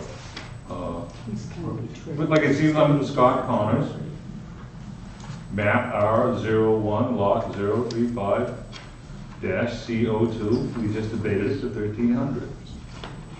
We have the same thing down here, but we're asking to do 318. It looks to me like we're abating 1 year per the assessor's agent, and we're abating the total by the tax collectors. Well, I know that Mr. Connors has paid up his taxes. He didn't Maybe pay on that- this one though, did he? I believe He so. paid on several of them, but I think that's why they're abating this one, because it states here that the mobile home, oh, that's good. well, Scott I'm Connors. sure that Carol Jones didn't pay his. What Bernice told me on the assessor, the tax collector recommendation, these should not have been assessed for different reasons. In other words, the mobile homes don't exist, they're valueless. That's why those are in that category. And she, when she explained to me, and as I said, she couldn't be here tonight, but she But I'm explained. getting the impression that there will be no check, it's Right. just a, Which is why I voted for the first motion. I can accept it as being correct. I don't just- think even the second one's going to be a check. It's just to clear up the books. That's all this is. I agree with you, but I think the motion we just passed, I would think would clean them up completely. I would say so. This second one seems to be redundant to me.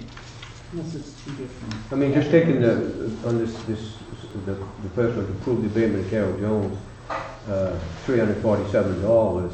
The other one's a total of $666. That's almost, it looks to me like that's for 2 years. And the assessor's agent is recommending 1. But I'm sure he has to pay for 2 years. So it would seem to me that by approving the tax collector abatement, that we have done what we needed to do. Thank you. I think we have. If not, we'll come back before us. Okay, all right. So we table the second. We're tabling the second one. Thank you. All right, other board business. Oh, yeah. I'm sorry, go ahead. I didn't mean to interrupt, but I had just 3 or 4 things that I'd like to bring up. That would be other board business. I happened to be down on the Chewonki Neck Road the other day, and there is a sign that says private property. It's oriented so that as you drive down the road, you feel like you're entering private property. But that road, I'm sure, is town road, town plows it, town paves it, there's no place to turn around. I don't think that sign should be there. I know it wasn't there when I used to plow it. That would give the clear inference that you should turn around, and there's no place to turn around. If somebody tried to turn around on the road and got run over, then I expect we would be liable. Code enforcement officer mentioned a situation like that. I don't remember the name of the road, but it sounds like it's a town road, and There's a gate. Yeah, there's no gate here. This is a town road, we plow it right straight through, Yeah. and then we turn around and Oh, it's plow. just a sign you're referring It's to? just a sign, yeah, Oh, no. but as you're driving down the road, you're looking right at it, and it says private property. Written permission needed to. And and if they want the road, we should just vote to give it to them and just put in our turnaround and turn around where that sign is. But we shouldn't be plowing that road and maintaining it and then letting someone claim it. What is the road? Does it say that it's a private drive, or No, does it just it's- say that the woods are private property? Well, it says private property, but it's oriented so that you see it as you're driving along. It's not oriented so you see it as you enter the property. Must be that Neck Yeah, Road, is it? yeah. There's also a sign underneath it, which is a yellow sign, and it says school, but I couldn't see the rest of it because it was covered up with snow. And I don't know if it says school zone. Or a school bus ahead. Or, no, I think it says school something, like school zone, or school socks, or something like that. But I couldn't see that part, but I believe only the Board of Selectmen would have the authority to post a sign like that. Right. Because Chewonki does have a school down there. so But they there's don't have the that. authority to post a sign on a town road. Maybe we should call them. Okay. What else? And when I went down by the airport, I noticed that the rec department truck was parked there. And that, according to the rec director, was unsafe. I hope nobody's driving it because I don't want anyone to get hurt in it. The truck is unsafe? I think we knew about that. They said they were gonna give that truck to the airport so that they could drive it around on the airport. Has it been made safe? I have no idea. Well, I asked just know that they're repeatedly. not taking it on the road. Well, I asked and they were- repeatedly what was wrong with it, which made it unsafe, and I never got an answer. Except finally, the janitor alleged that it might need wheel bearings. We don't know if those have been replaced, but, you know, if it's too dangerous for the rec to use, then I don't think we should just write off the airport director and let him use it. Okay. He's out of town. I got an email. No, I'm sure there's no rush, but, you know, because I've got a pretty good idea, probably perfectly safe, but. And the other thing is, it seems like there's several things that have been damaged here, and we've never gotten any feedback from it. I know the sign out front of the building here got run over and destroyed last summer. We should have been reimbursed by, you know, the operator's insurance, but I've never seen that we did. Now, who do you think damaged it? Because I Well, there'd be a police report, but there was a sign out in front of the fire department, a brick post with a sign in between, and the car hit it and destroyed it. And then the town crew lugged it off. The sign may still exist, but the post is gone. And I didn't want that to slip through the cracks. And this sidewalk out here got damaged last fall, the one that the state put up. Now, I don't know if that now belongs to us, and we're responsible for it. I brought it up when I first saw it. Across the street? Yeah, Across yeah, the it street? looked like a road grader hit it. Oh. I thought they got fixed. And it's not fixed. If that sidewalk ever gets plowed, you can see that the damage still exists. Okay. I guess I had a senior moment. I thought I rode by and looked at it and saw that it was better. Probably covered up with snow. We're showing our age. And the signs got damaged downtown too. I mentioned about. They're underway. They're on the way, yeah. Yeah. Was it Hodge, the name of the people who were the contractors? Anyway, the order is in to. There was a couple of signs, one of the historic. There's quite a few of them actually, they're not cornered off, but I've seen some documentation that it's underway. Okay, well, I just wanted to make sure that that didn't slip away, because you wouldn't necessarily have been aware of it. And I'd like to also know that something's gonna be done with that parking lot down on Railroad Avenue. I guess it belongs to the state, but I think town crew was accused of knocking that wall over. I thought it just fell down by itself. Well, maybe it fell down by itself, but I thought that somebody said the town crew did that, and I was surprised because we'd only had about 3 inches of snow and the top is knocked off. I think it fell down, and the way I understood it is that it is going to be taken care of in the spring. It'll be part of Pike and DEP's situation, that they will handle it. They will I read that back. paper. Yes, Kim? Since you brought up Railroad Avenue, I just wanted to throw this out there. I know what the traffic pattern is supposed to be there, and even I have made mistakes. For some strange reason, the signage down there is really high. So it's not in the line of sight of someone driving. And I'm afraid that once tourist season starts, I imagine final signage would come last, and somebody might need to lower them, or we're gonna see some accidents over there. Thank you. Which parking lot was that again? Railroad Avenue. I'm good. You Thank all you. set? Anybody else? Yes, Ben? I want to, this is real small potatoes, I suppose, but Bob told me about that, so I drove down around and looked at it. And on my way back, I counted at least 4 lawn sign type signs that are advertising Peregrine Technologies around the airport, and they haven't been there for 2 or 3 years. And it seems to me that those signs ought to be removed. I think they are there, aren't they? They're back. They're down, they've They're in, like- relocated, they bought. No, but they have some testing facility, and they're have a renting testing a facility garage. down Use the airport. They do, I thought they moved everything to No, Mason no, Station. no, no. No. They have a hangar. They want Okay, to. all right, then again, Remember they wanted to build a testing station at where they are, and I wasn't on the select board at that time, and so what I heard could be like rumor or hearsay, but I heard that we weren't able to, as a town, like From sell what I it understand, they properties. rented a hangar down there. No, Yeah. I'm in error, I thought that they had moved out. And they're doing testing down Let there. me try again. You wanna try again? When you're leaving 144 to turn right to come back to Wiscasset, Yeah. the other corner, there's a big cement flower pot type thing there.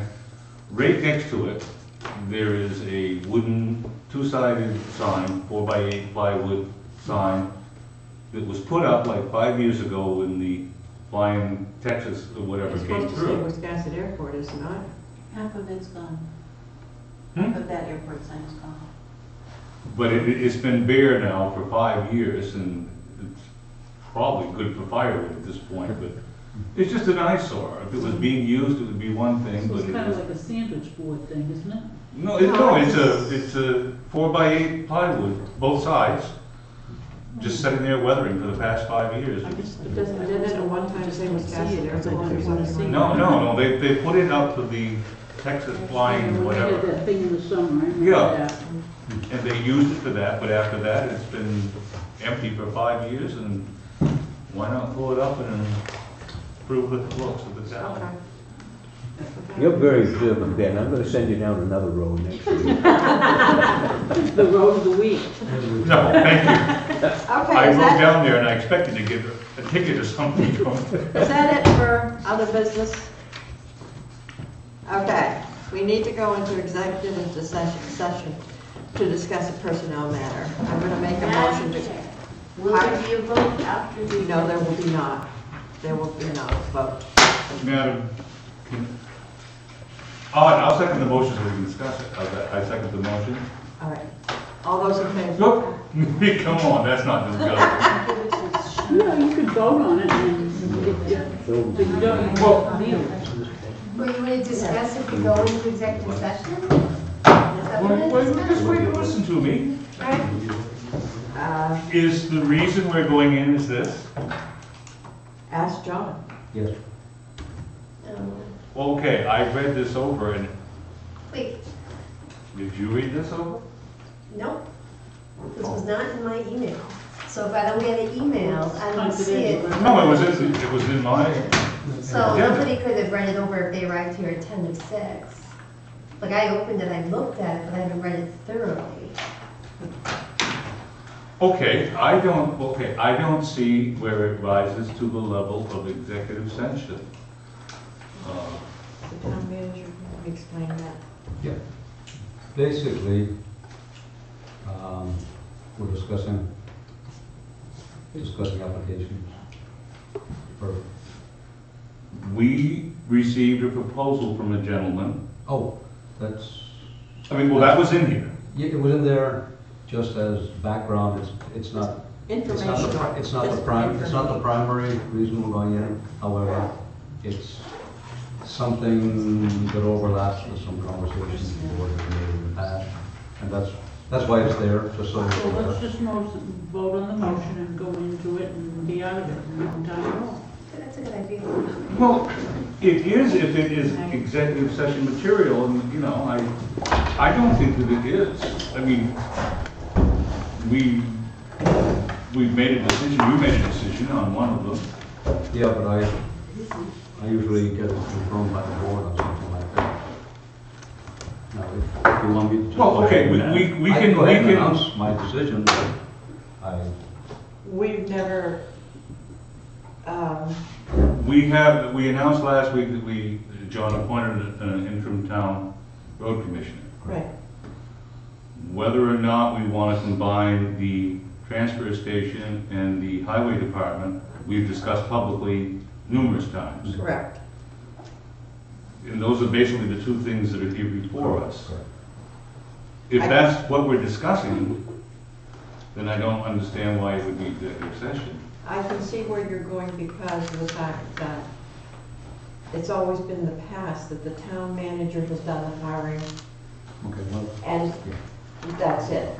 The other issue that brought about the other piece of paper was, in my viewpoint, I had mentioned it about during the budget process to bring this out. If John wants to hire that gentleman for the road commissioner, I have no problem with that.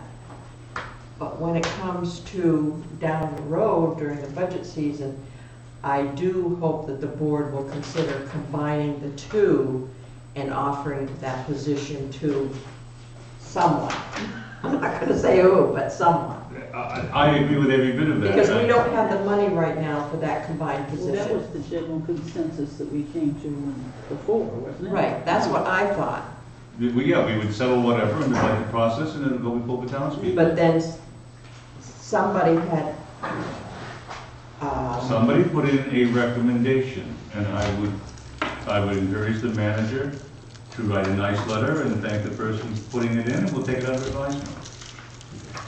I think that, that's fine with me. happy to make it. That's how I feel about, you know. Thanks, Ben, I'm good with that. I'm fine. So we don't need to go into executive session. If you want to make the announcement, go right ahead. Yep. Oh, We had one qualified application for the position of Public Works Director, Ted Snow, Wait, and I would recommend strongly that he be offered the position. The only other question would be, what salary would you like him at? I don't know if that's something you want to discuss in public. But last year, Doug was budgeted for 61,550, and this year's budget had 62,780. And usually in these situations, the new person in a position would be given, say, 6 months at a somewhat lower rate than the previous incumbent, and subject to satisfactory performance in the new job, the position, there would be a salary adjustment based on your performance and so on and so And forth. John, I certainly trust you to make those decisions. Right. Okay, so you let me. We'll leave the decision to you, because I feel that within so, You didn't give his name, did yeah, Ted Snowden. Oh, Ted Snow? That Snowden. within that timeframe, we will be, during the budget season, we'll be making a decision and hopefully combining those two positions at that point in time. Which we'd have to I advertise. have to adjust the salary at that point. Good. Okay, we're tomorrow night at 6 o'clock. Tomorrow night at 6 is this the o'clock. same guy, is this our interim? Is it the same guy? Pardon? Is this the interim? Yes. Yes. The same guy? Yeah. Yes. Okay, can I have a motion to adjourn? So moved. All those in favor? So,